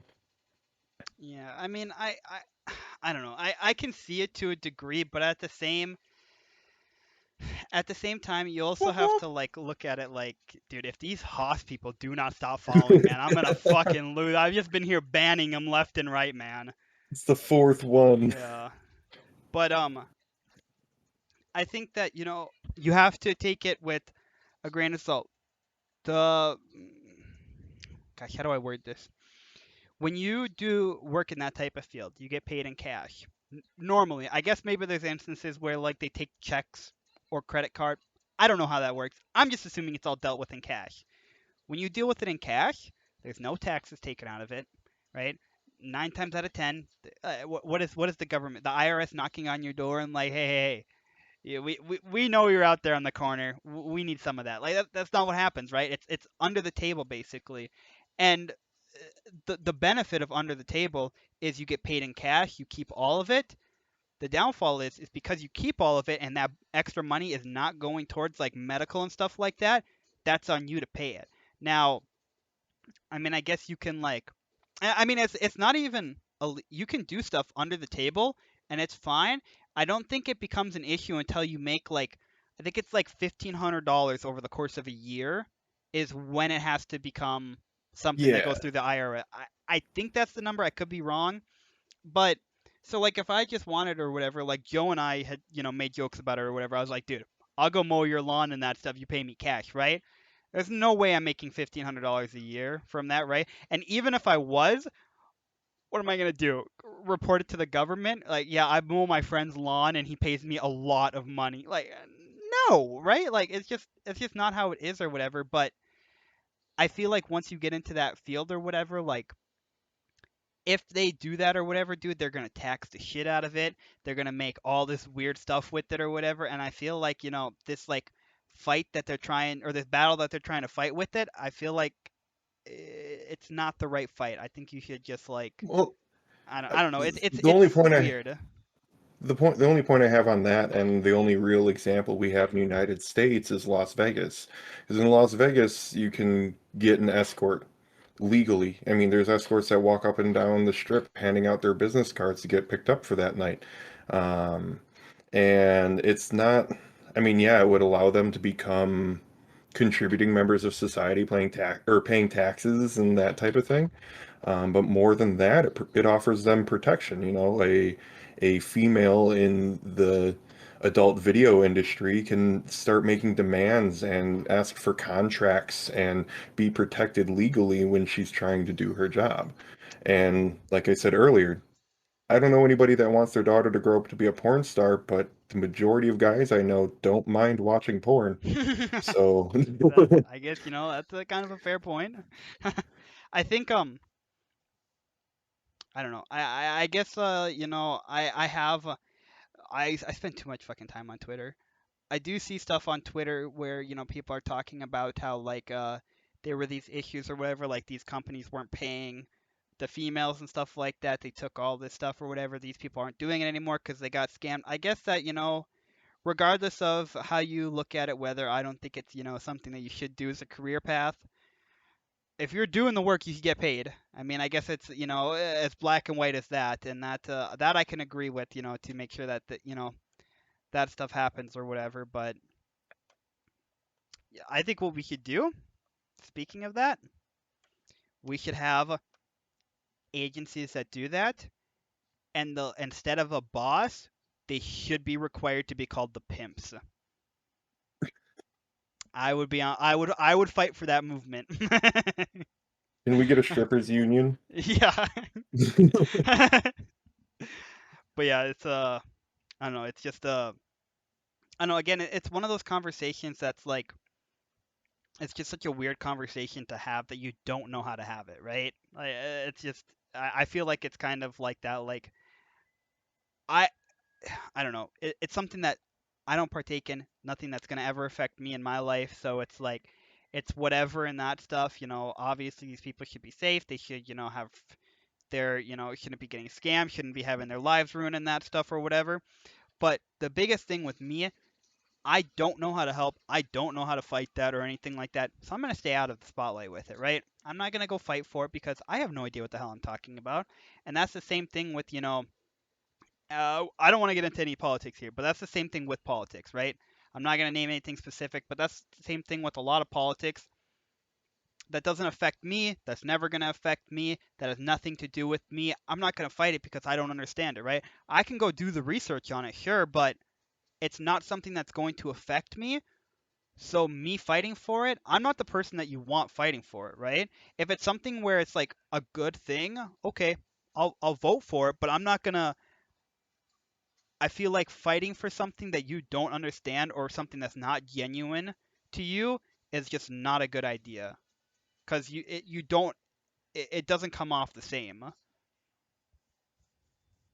Well, and how can you make a reasonable, logical decision to back something if you don't Yeah, fully understand it? yeah, It's exactly. honestly the only time that I don't mind when people abstain from participating in decisions of really any kind is if you don't understand the subject, don't make a decision because who knows who filled your head with what, and Yeah, you can't make an educated choice on that. exactly. Yeah, so that's why I just like you go on social media and you see all these people like making these like stupid and it's not just about like big things or whatever. It's about small things too or whatever. Like I never worked fast food. I don't want to work fast food. The idea that a lot of people are saying that they're like, oh, I want to make $15 an hour. I haven't worked in that field, so I don't know how difficult it is. But the argument I can make for it is my order is never fucking right. So I think if you want to get paid more, you should put more effort into it because that's how it works with other jobs. Do you want to get a raise? You want to, get a promotion? You bust your ass.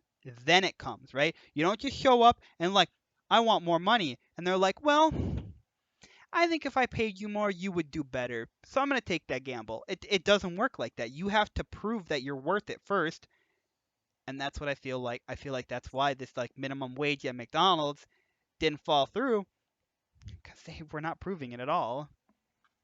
Yeah, but at the same time, now we're looking at massive worker shortages caused by people that don't want to work for those wages anymore. And fortunately, that's an option in a capitalist society, you know. Um, And what you just said kind of takes me back to a meme that I once saw, and it was um, a welder that was interviewing for his position, and so they had him do some test welds, and he did two of them, and one of them looked like complete garbage. I, who have welded one thing in my life, probably could do a better job than that. The other one was gorgeous and perfect in every way. And they're like, "What's the difference? Why did you make that one so shitty?" He said, "Well, you told me the pay rate was between 25 and $35 an hour. That one's the $25 an hour weld, and that one's the $35 an hour weld. You tell me which one you want." And so, that can carry into a McDonald's setting. The closest thing to fast food I've ever worked was Noodles and Company, and I can tell you it's hard work and it's hot work and you're sweating and working hard. And yeah, if you pay me better, I'm going to make sure that your dish is right every time and I'm not going to allow any mistakes. Yeah. You pay me like crap, I probably won't care enough to change it. But see that like I feel like that kind of goes into like this topic of when you set your standards really really low of of who you hire, your standards are probably really really low because your pay is really bad. Now, if you it's like a weird thing, and I feel like it sounds like I'm talking and I'm being hypocritical. I understand what I'm saying though, but like if you have a really really low wage, if you just have the normal average wage, which is again something that I can't comment on very well because I can literally go to the gas station across the street, if they were hiring and get paid 10 to 11 bucks an hour. Simple as that. It's not an issue. Other places, they're begging that they get paid like $8 an hour in even bigger cities and that stuff. So like that's something that's harder for me to comment on, and I don't argue about too heavily because I don't know the argument. I haven't had to live in that condition before.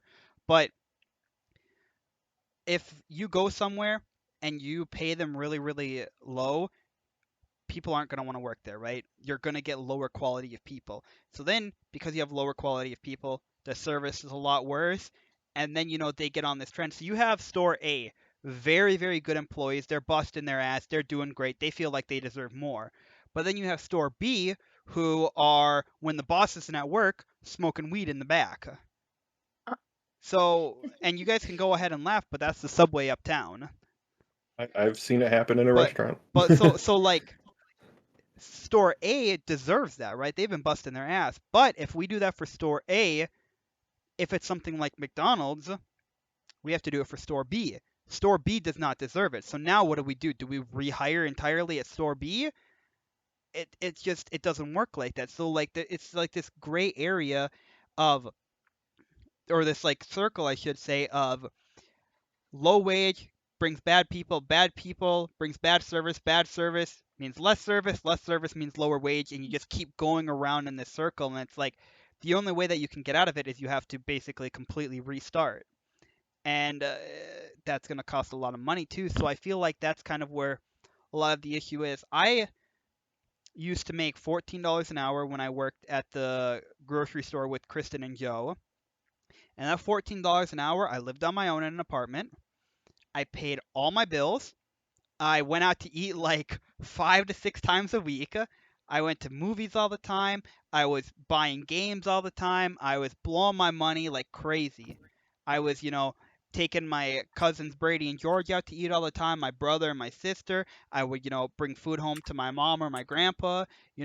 My sister would go do stuff for school. I would give her money. My brother would want to go do an event or whatever. I would give him money. I was literally throwing money out, and I had money to work with still, because in our area it is very, very cheap to live. But $14 an hour in California, you can't live by yourself. You might not even be able to live with two roommates, like, just because that's how it is there. So like, again, that's where that argument becomes difficult for me, because I can make $1,500 a month and I can be living a very fine life. I can be set here, honestly. Now, if I want to get a house or something like that, I'll have to save my money, if I move in with people, that changes it or whatever. But if I decide that I want to live in a single bedroom apartment and be single for my whole life, $15 an hour here, that'll work. That will do it. But other places it's not like that. So it's weird to deal with it. So And that's that's where personally I've kind of come to the conclusion that, like, at least on a minimum wage topic, it should probably be handled at the state level, because the cost of living varies so much depending on where you live in the country. It can even vary depending on where you live in the state. But um, the other thing that I think, there should be a separation for is age. If you're 16, you don't have 9 times out of 10, probably 99 times out of 100, you don't have to make a living wage because you're not supporting yourself. You're still a dependent, and true. the money that you're making is usually for fun money. So you kind of learn how the world works and paying taxes before you actually get into it. Whereas an adult that's making minimum wage needs to be able to live on that, whether they're in that job because they're lazy or because they have a disability and that's the only thing they can do, or whatever the case might be. They should still at least be able to make a living if they're working 40 hours a week. That's true. 100%. The argument I hate is when people say you just have to go get a degree. I hate that argument so much. That is such a dog shit thing to say.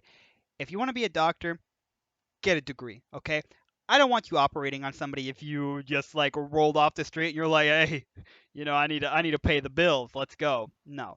If you want to be a lawyer, I feel like you should probably have a degree. Now, there are some people that, do a lot of studying on their own and know the law very well, but I still think that, if you're gonna, in the way that you're handling somebody's life between a doctor and a lawyer are different, but it's like a lawyer, you're handling somebody's life like they could go to jail, they might not go to jail. Like that's their life. Their life is ruined after that.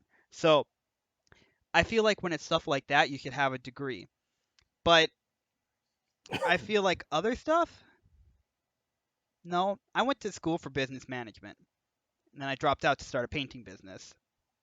Uh, what are they going to teach me when it comes to now? Business is business management is a weird thing when you are selling a service. It's not like this for every field, but like you cannot teach me how to interact with people. Every person is different. You have people who, I have to meet with, people I have to convince, people I have to work with. Like, you cannot teach that to me. Why would I go to school for that? Because you're not going to teach me. Like, I went to school, I took a class in sociology, so I learned, and this is not me like being like racist or sexist or anything. This is how the class was taught. My very first day, teacher walked up to a black student and asked if he would be offended if he said the N word. And he's like, yeah. And she's like, see, because that's how people feel. That was my sociology class with shit like that. We literally went in there, we talked about our feelings. That's pointless. That doesn't do a goddamn thing. We just had a bunch of snowflakes in there that were complaining about stuff. That doesn't do anything for me. I took a history class. I love history. History it's my guilty pleasure. If I jump in a call and you're like, "Hey, did you hear about this battle that was fought in Yorktown back in 1792?" I'm gonna be like, "Okay, hold on. Let me sit up for this. I'm ready." Like I get excited. So that's something that I was like happy to learn about. Doesn't do a goddamn thing for me in the business field. I took a public speaking class. Okay, that helps a little bit, but you can't teach me how to be a better speaker, right? It's just something that comes naturally, right? If I can't speak in front of people and you put me in front of people, I don't just all of a sudden know how to talk. It just doesn't work like that. You have to have time. You have to slowly build on it. This class isn't going to teach it for me, in the couple weeks that you have a class, right? You meet once a week for 6 weeks. It doesn't work like it's 100 students in the class. It doesn't work like that. So the idea that you have to go to college for all these different things, I feel like is kind of a lie and it's a scam. And there are certain things that you do have to go for. I will admit, if you want to go there, because that's your personal choice, that's okay. But I feel like after going to college and dropping out, I really do feel that this whole idea that people are being fed that like if you don't go to college you're gonna fail at life, I feel like is just a harsh thing because in other countries it's not like that. You go to place like Norway. Norway pays you to go to college. A lot of these European countries pay you to go to college. Here, I still have. I went to college like 5 years ago. I still have loans I have to pay off. Like you're literally setting somebody up to have to pay stuff for the rest of their life. And then most of these jobs, you don't have anything guaranteed coming out. How many people are like in literature or, well, I guess art is part of literature if depending on how you look at it. But like mainly literature, a lot of business degrees and stuff like that, engineering degrees. How many of these people get done and then go work at a grocery store or something anyway, right? Nothing wrong with working at a grocery store. I've worked there. I think you're doing honest work. It's fine. But like you're spending all this time of your life, all this money that you don't have that you have to pay back that's building interest to get this job, and there's a chance you might even not even have that job. So why are we like emphasizing it so much? I just think that it's a saying it's a joke might come off as a little bit rude, but I think that people should be told about the opportunities that if you don't, right, if you go start work right away in that stuff. If I went to college for 4 years and I had a business degree, I get out of that college or whatever, and Joe, I'm going to use you as the example here. Joe, out of high school, went to go work at a grocery store and was making some good fucking money. So I get out of college, I had business management. My job is to run a business. Where in God's name am I going to just find a business looking for somebody to run it? It's probably not going to happen. So now I'm going to go work with Joe, which is almost kind of how it worked out. And Joe's making way more money than me and will be for a very, very long time because he's been there. He's put the time in. He's shown that he's worth it and that he can do it. So like if you there are some colleges that like guarantee you a job out of college. If that's what you want to do, go for it. That is you are going to make good money. You're going to be set. But most of the time there's no guarantees.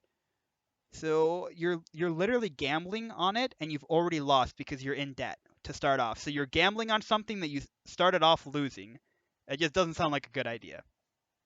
So that's my take on college because I grew up with the mentality with the family setting and that stuff that told me that if I don't go to college, I'll never, not that I'll never get a job, but I'm going to get paid so much less or whatever. Since I dropped out of college, I started a business, and every single job I've had since then has literally been me managing people. So I don't think it's about college. Now, I guess the one where I worked with Joe and Kristen, I should have been managing people, but they refused to let me hire anybody for my department. So, it's that's a different issue. But since I've gotten out of there, I've worked where I've like built schedules or managed people, or I've done stuff where I've done interviews for people before. Like, it's not about your degree that you have, it's just most places care about your work ethic. Again, it comes down to the values. And I think if we focused on that, if we focused on teaching people to be better people instead of memorizing shit in a book and that college is the only way to go, I think most of the issues we're running into right now wouldn't be there. Yeah. And that's why give me 1 second, guys. Let's pretend like there's no awkward gap here. Do, do, do. Right. That is why in 2033 you should vote for me as president. Okay. Ooh, God. I was doing No one for wonder we had president in to take a pause 2034. there. We'll run against each other, Yeah. Jukes. One of us will win, dude. If I win, you'll be vice president. I don't care. Perfect. Perfect. But yeah, Done and done. that's just I don't know. I think Oh wait, can I vent about something real quick? that's what Because we're here for. I tried college twice. I went to a 4-year college, went there for a year, dropped out, tried the 2-year college, went there for a year, and by the end of my second semester, I was having some issues with just the way the classes were being run and whatnot. And one of my teachers noticed this and said, before you can sign up for your next semester, you have to go meet with your guidance counselor. And so I went to go meet with my guidance counselor, and she asked me what my problems were. And I said, look, I'm here as an entrepreneurship and marketing student. Mhm. The class that I was most excited to take here was Intro to Entrepreneurship, to really learn starting a business. Not only was the class based around a free online class that wasn't associated with the school, but I had already taken it in my free time before I even went to that college. And now I'm paying somebody to take it again. And if that doesn't just say scam in big, blatant, bold letters, I don't know what is. Like it was terrible. And Morehouse, look at that. Yep. It's They're okay. persistent I tonight. have Will and Gui here, so they're gonna deal with it. But so leading into that too, there are things where like it's nice to say. So when I went to college, the main class I had was Introduction to Business, and this one did, I will say, it helped me with stuff. So it helps you like learn how to articulate better when it comes to like writing emails and stuff like that. I feel like I do articulate very, very well with that. Joe, I don't know if you remember, there were times where I was working department heads from other departments, like his department in produce and bakery. Those two would have issues, and they'd be like, "Hey, can you write this person this email and that stuff?" Because I was actually very, very good at explaining it, getting my point across. Because when you work with like people at a corporate office, if you sound smart, they're like, "Oh shit, we should probably do something about this." If you just are like, "Yo, dude, this isn't working," they're gonna throw it out the way. They don't give a damn. Well, So and like, hopefully nobody at the corporate office is listening, but they're all stupid. Wait, yeah, they we don't fucking know. They're suck. all They fucking sucked. stupid. It's so bad. So you literally have to like sound. You gotta dumb it down for them. Yeah. While being very Yeah. aggressive to get your point across because they're stupid. The- And then you also got to make it sound professional Yeah. still, so you're not just sounding like a jackass. literally, So- this doesn't make any sense. Also, You had to dumb it down with bigger words. we did not say the name of this company that we are talking about, so Oh yeah, nobody should be Yeah, we're aware, right? Well, Yeah, But- anybody perfect. sees but- sees Colton's face and knows. Yeah, but I was gonna say, but if you've been in my streams before and you've heard me talk about it or whatever, and you're like, "Hey, that's my place," you fucking suck, and you need to do a better job. I'll call you out right now. I don't give a damn. But I'm the only one that works there now. Yeah, yeah. This is my friend, unnamed Carol. location. Shit, where was I going with? Okay, so like, that helped with that.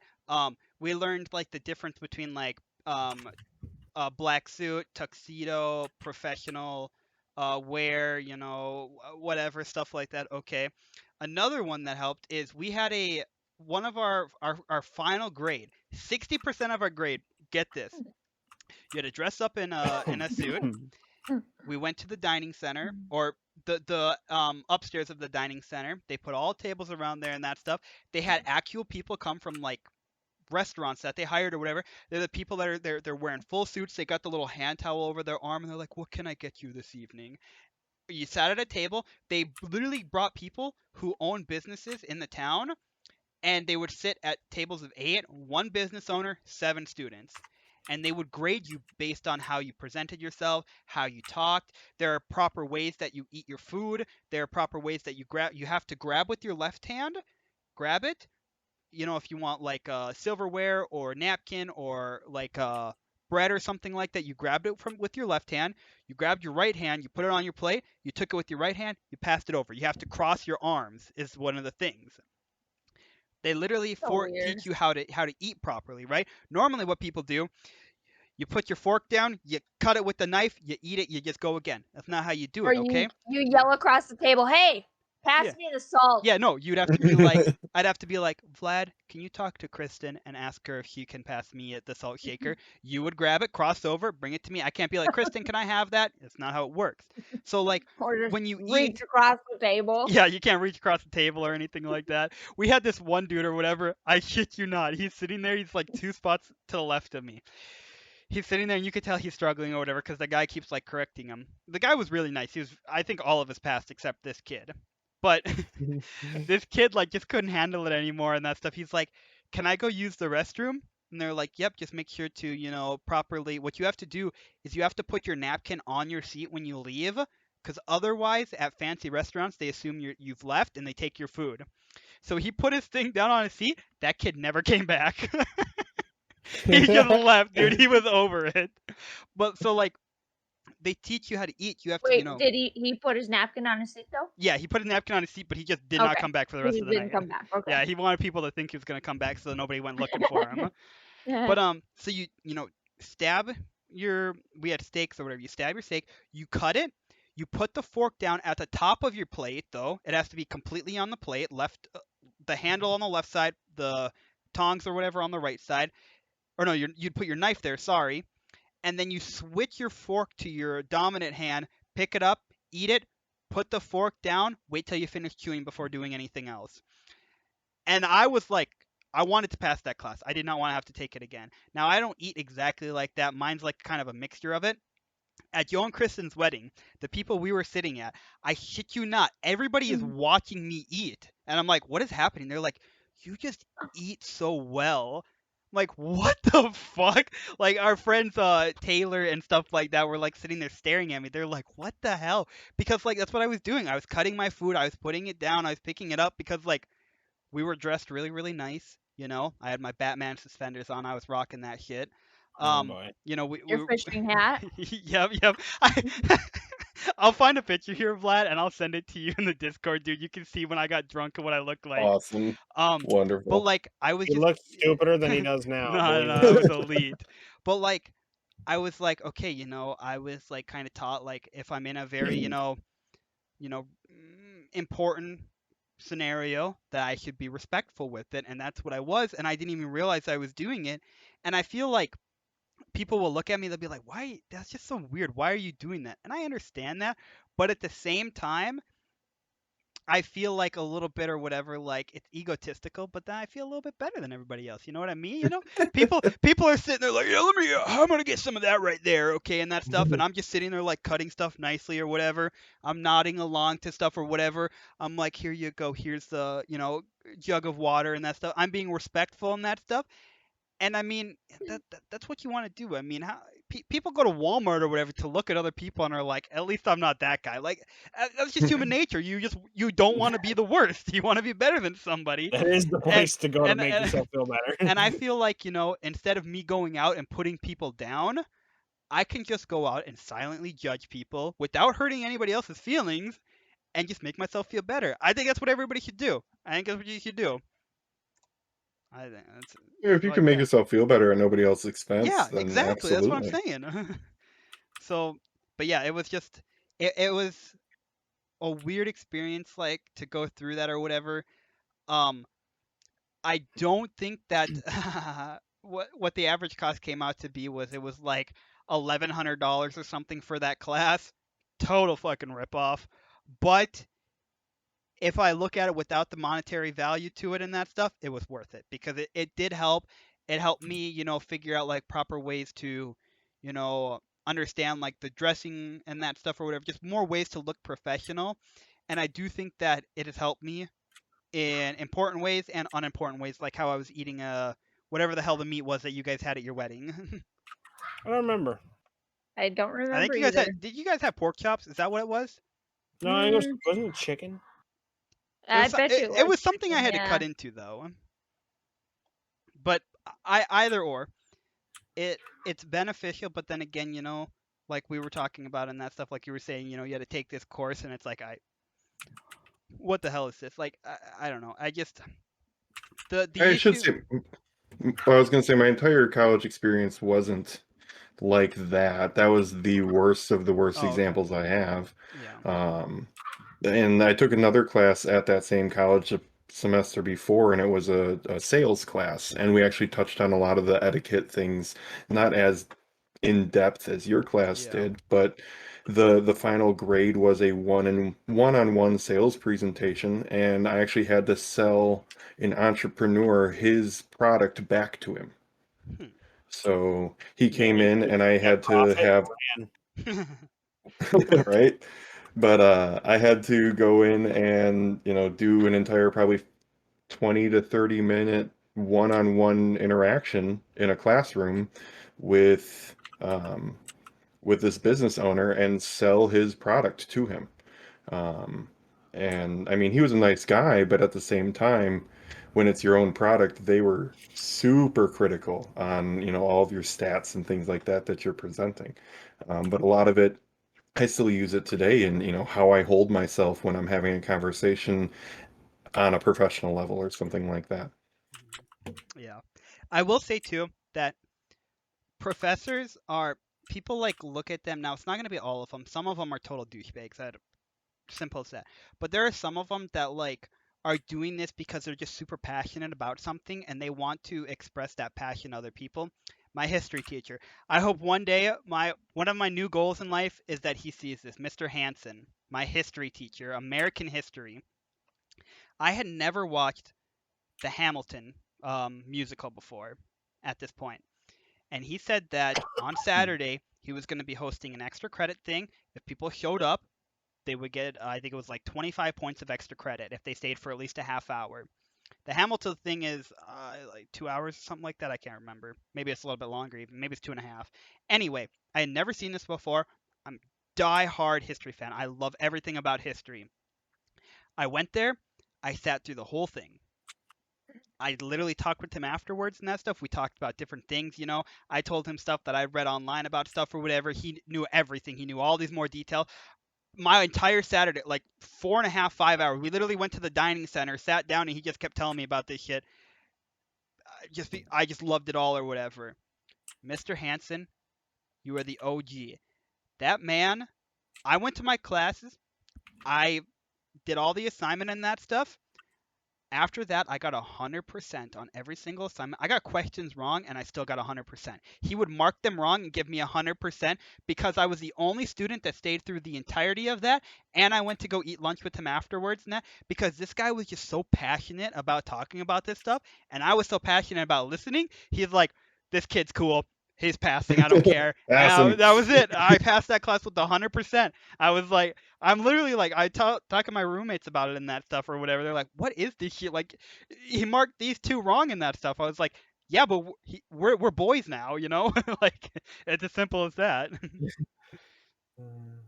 But yeah, so it's a lot of it is just you have people that are doing it. If you have younger professors, from my experience at least, obviously there's exceptions. Younger professors are doing it because they're that passionate about it, and if you show interest in that as well, they will work with you very heavily to make sure you pass. But once you get to the ones that have been doing it for a really long time, they eventually get to a point almost where they don't care anymore. My math class that I had to take, day one, This guy, this was the class I passed every single one of my classes in college except this class, and all of them they were A's. I mean, my public speaking I passed with 122%. These classes were I did well on them, but this class here, my math class, day one, we go in. He tells us only 30% of people pass this class on the first try, 35 on the second try, and then it jumps up to 55. What you would do, 8 a.m. Monday morning, you would go to class. He's like, all right, guys, chapter one, I want you guys to go through all of it. I want all three sections. I want the assignment at the end. I want the chapter review done. I want the chapter test done. The computer lab, you guys need to sign in and spend 4 hours in there. This motherfucker had his own dedicated computer lab, and he had his high honor students patrolling around. If you weren't doing work constant, like if you sat back in that stuff and was like, oh my god, this is so difficult, they would write that shit down, and you would get points docked off of it. Was this math 98? Yes, Cody. Cody fucking knows. Cody and I went to college together. He knows exactly what I'm talking about. This guy was awful. You had to do all this shit. Come back next week Monday. He's like, I would like all of the assignments here. You would pile it in. He's like, all right, guys, same thing again, but chapter 2 this time. Did not teach you a goddamn thing. If you wanted to learn, you had to go to his office and make a special request.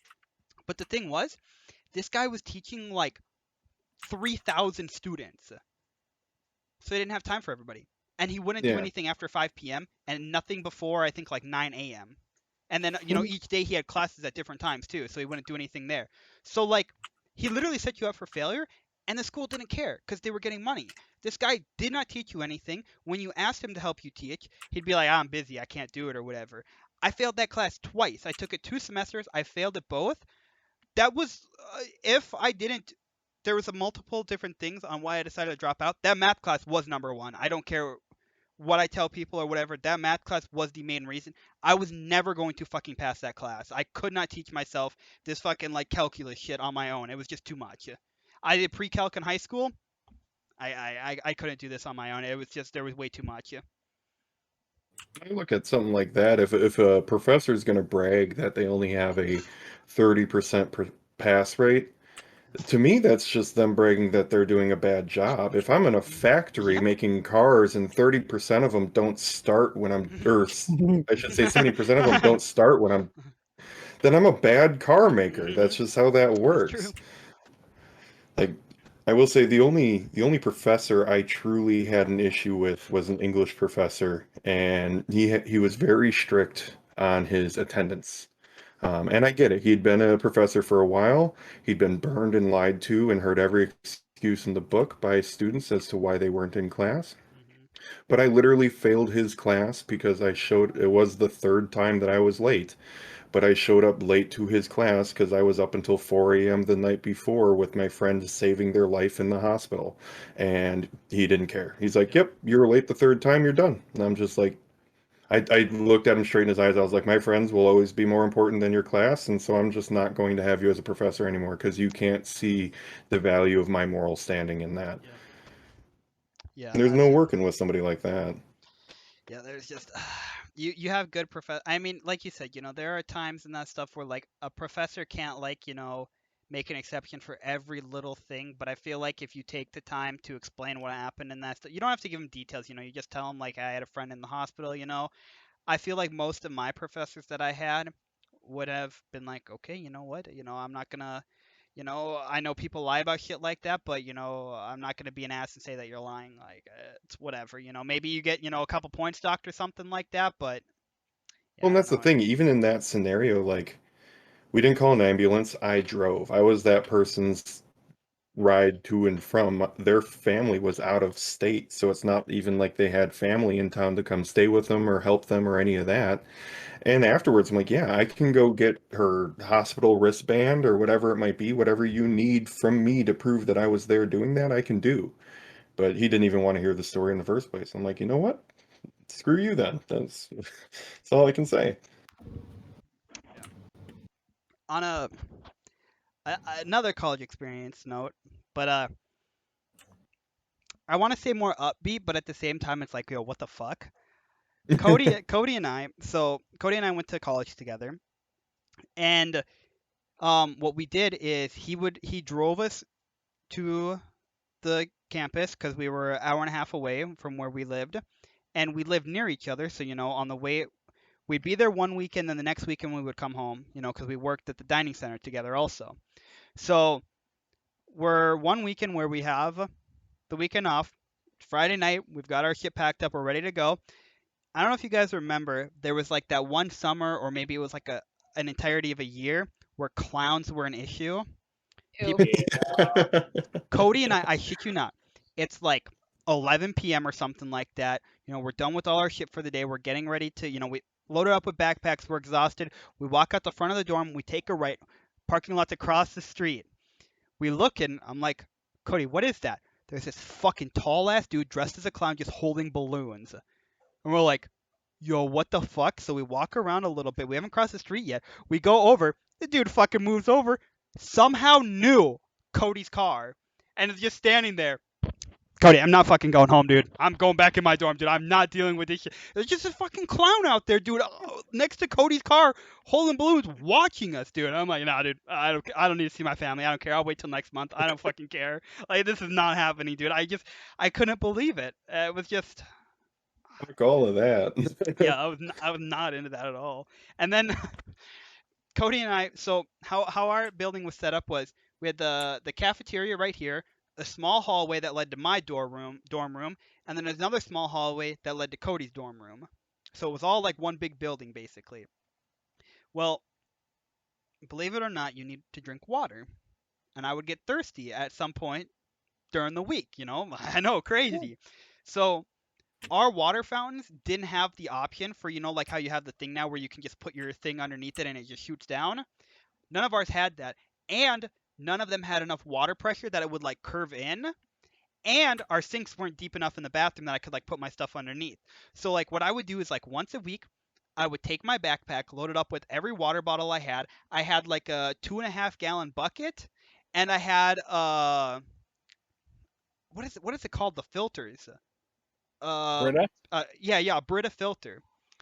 Yeah. I literally would go over to Cody's dorm room or his dormitory and go sit there for like 20 minutes just filling up water bottles. And then on my way back, dude, I would literally be carrying like 35, 40 pounds in my backpack and then these two giant things of water. I'm just like stumbling like up the stairs or whatever because like we didn't have anything like that. And that was like a weekly, bi-weekly routine that I would have to do just because it's like I'm in my dorm.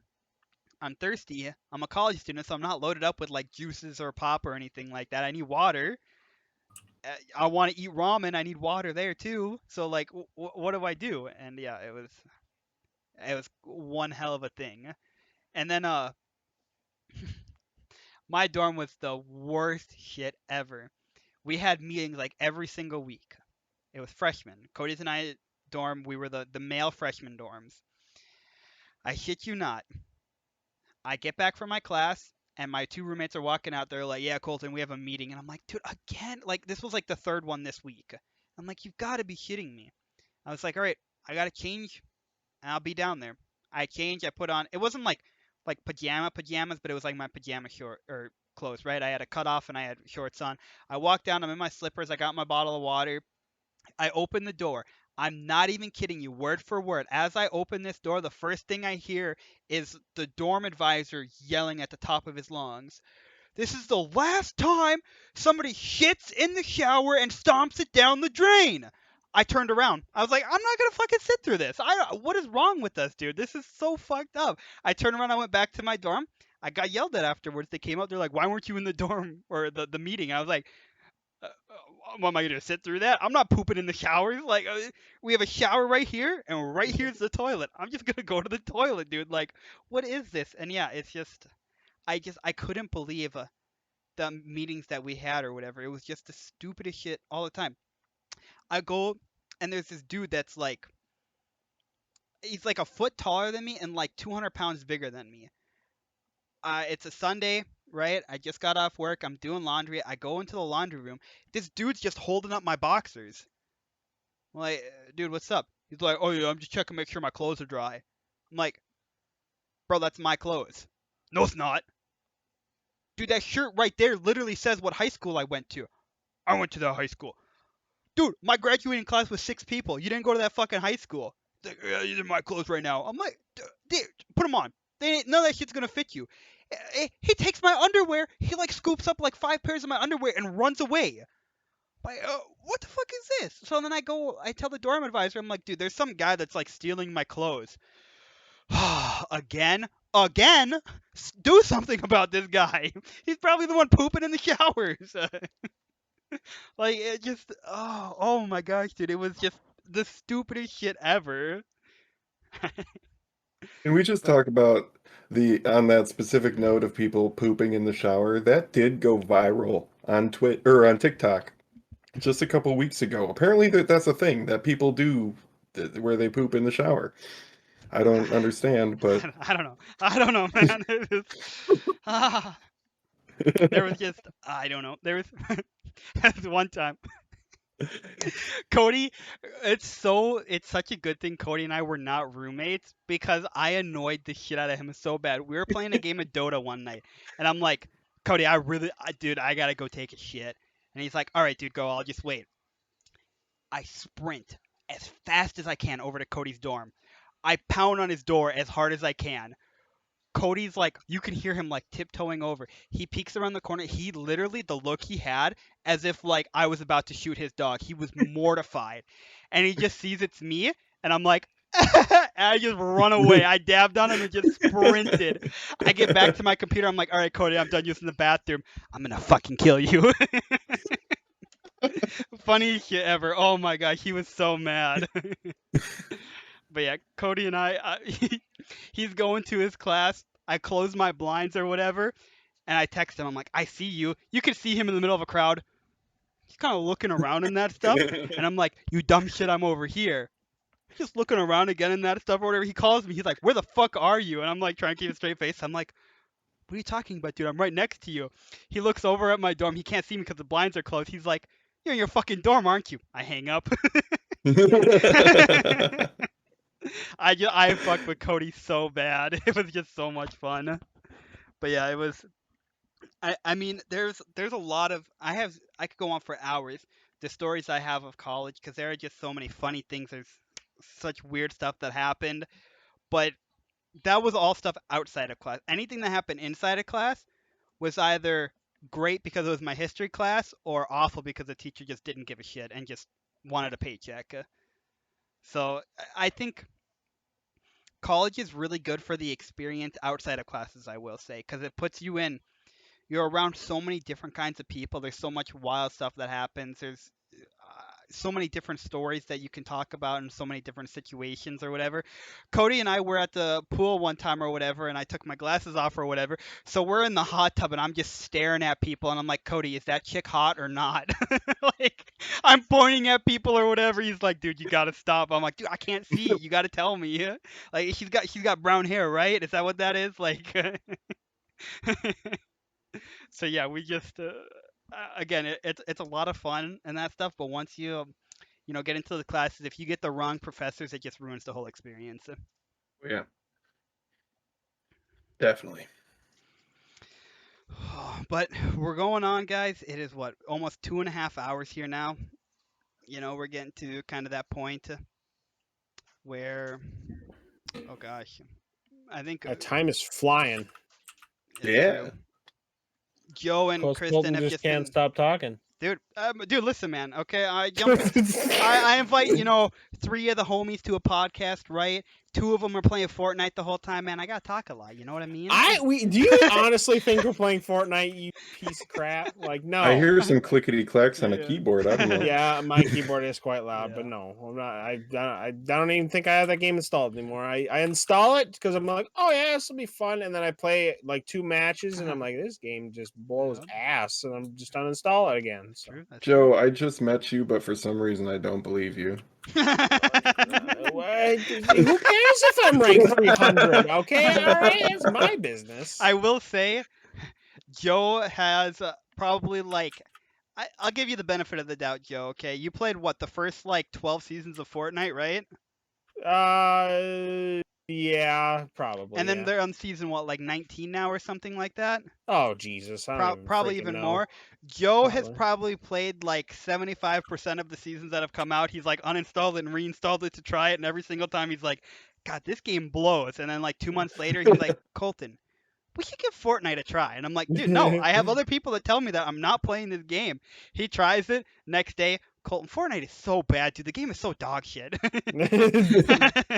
Cause it is.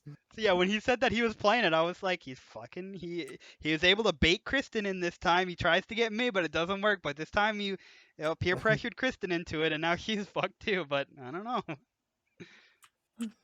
Yeah, But don't try it unless you're 12. Don't try it. Hold on. Unpopular opinion on Fortnite. The PvE portion, Fortnite Save the World, definitely should have kept going. the story mode was pretty fun actually. Significantly better than the PvP, but whatever. I will agree. I did like the PvE quite a bit.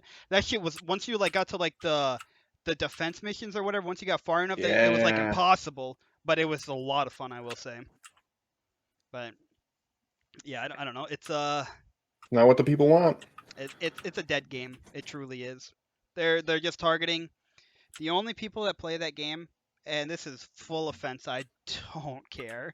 The only people that play that game are people that can't focus on anything for more than 25 seconds because they have Marvel, DC, every single type of other superhero, every single video game, every single TV show. They have everything in there, so you're constantly dealing with something different. You're constantly seeing something different. They got all these bright colors in that stuff because you can't focus on dull colors.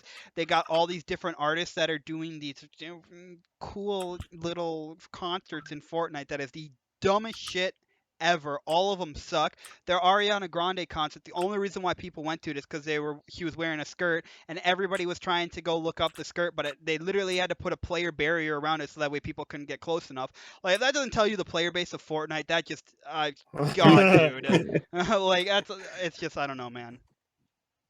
Yeah, I got a few friends that play Fortnite, and they go out and do the competitions and win money here and there. And I'm like, you know what? If you're out there making money playing Fortnite, I'm not going to judge you If you're making money whatsoever. playing anything, I don't care. I hated the hot tub streams. I'm not a fan of OnlyFans.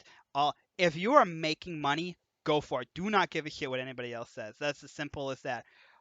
But if you get home from school or get home from work and you're like, let's play Fortnite, I hope a tree falls over and takes out the power. I'm gonna say it. Wow, That'd be like I savage. don't want any harm to come to that person, but I don't want him to have access to Fortnite. Yeah. You'll survive just fine, but I hope your game crashes. Yeah. That's like the people that are full-grown adults and don't have kids that still play Roblox. True that. Don't get me started on that stuff, dude. Oh my gosh, dude, I hate that shit so much. I put together the first variation of the Valorant team and that stuff, dude, when they were talking about stuff and they're like, I can't do that actually. I'm playing some Roblox. I was just like, dude, you're Out. yeah, Don't talk to you're me done again. for. You're done for. We have a second iteration of the Valorant team now. Not saying those are directly coinciding with one another, but I'm not gonna deny it. But yeah, it is what it is, I guess. That's what you say when you don't have any nice ways to say anything else. Yep. Omega But cringe. yeah, I guess 2.5 hours. I think we're gonna, otherwise it's going to download this and upload it. It's gonna take every little bit of space I have on my computer. Do you guys have anything that you guys want to add? Vlad, you definitely do this. Joe, if you feel like you want to do this, maybe you want to do Twitter or something. You guys both pick a social media link. Go ahead, drop it in the chat. Let people know where they can find you. Vlad is a streamer that's looking at playing Alien Isolation, I think is what you said next, Vlad. Might be what you're looking at. It's coming next month at some point Next for month. sure. Okay. I'm Right gonna now, keep going with. no. People seem to like the horror streams, Yeah, so I was we'll gonna keep it say, going. I think you're playing No Man's Sky right now, right? A little bit. Yeah, that's what I've been playing lately, but we've also been playing Uno and Life and Minecraft Oh and yeah, I've seen everything. Minecraft. So And then Joe and Kristen, I don't know if they're going to be doing any streaming stuff, but you're probably going to see them on my streams all the time playing games with them. Tomorrow, we're doing the Ark boss fights. It's going to be awesome because all of us are actually going to lose our sanity because we're going to lose all the dinosaurs that we've grown bonds with over the last month. So that's going to be awesome to watch us. Ooh. Bunch of grown-ass adults have mental breakdowns on stream. That's going to be cool. Yeah, they're all gonna die, and we're all Yep. gonna quit playing and Ye- uninstall Ark. Yep. It's gonna be a good Yep. time. That'll be it. But yeah, like I said, you guys feel free to go ahead and drop a link in the chat so that way people at least know where they can find you. I'm gonna start up streaming soon again here, hopefully. So yeah. once that comes around, The I'll worry Fortnite about that. streams are gonna be crisp. It's gonna be You're darn great. right. Yeah, 720p glory.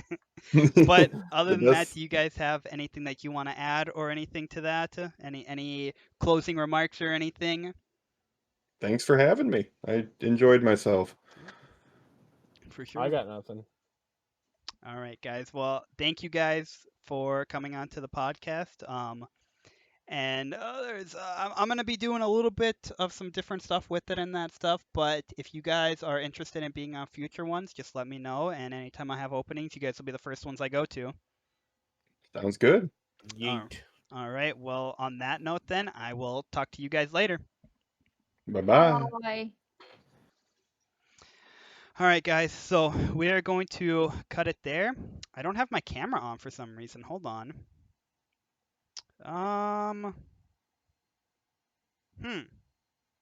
Okay. Very interesting. I don't know why my camera's not there. Anyway, we'll just put it on the pause or the ending screen. Damn, dude. I'm doing a real good job of goofing this up. Okay, but so guys, what we're doing with the podcast, if anybody was paying attention to it or noticed it or whatever, we've been having 5 to 6 other people as our guests on there and that stuff. It's a little bit difficult to get new people on each time when we have that many different people. So I'm going to stick to 3 people with myself on each episode. And then on top of that, with me starting Tuesday, I'm starting up work again. So in order to keep these more enjoyable, because otherwise it's just going to kind of seem like a chore, I'm going to be doing these once a month instead of every other week. So from 2 a month to 1 a month. We'll have 3 guests every single time. And I'll try to have 2 new people each time. At the very least, have 1 new person and then have somebody returning as well. And then as well with this too, the idea of it was to kind of focus it around people within the DH organization, but with that, again, finding people makes it kind of difficult. And since the people who were going to be helping me with it have personal stuff coming up too that they can't help me with as much or whatever, and I'm the one putting in the work, I'm going to be uploading this to my YouTube channel instead. So this one's going to be labeled as episode 1. So if you watch the ones before, it's going to seem a little confusing, but that's how that's going to be with it. So with that, yeah, like I said, the next episode of the podcast is going to be October 8th is the goal for it. And I have a few people in mind, but you gotta check out the Twitter, follow that in order to get ideas of who those people are going to be. And then on top of that, tomorrow, again, like I said, we are going to be doing our final Arc stream for a while now. So make sure to be there. I'm going to have, if you guys want to gamble your jukes, that's where it'll be. Okay. We're going to have some predictions going on and that stuff. We'll run a couple different ones and that stuff, if we win or if we lose, who's going to get the most upset, so on and so forth. Be honest, Joe is, if he's anything to do with upset, Joe's going to be the one you want to vote for. But anyway, guys, thank you all for hanging out. Very much appreciate my very, very handsome mods there for banning the Hoth army. There's far more of them than us, but yeah, that's what we're going to be doing. I will upload this. I'll try to have this uploaded tomorrow on YouTube. For those of you that are here now, anybody watching this in the YouTube, you don't care about this part. But I will try to have this uploaded tomorrow, so that way anybody that wants to watch it back, more than welcome to go do it there. But until then, I will talk to you guys later.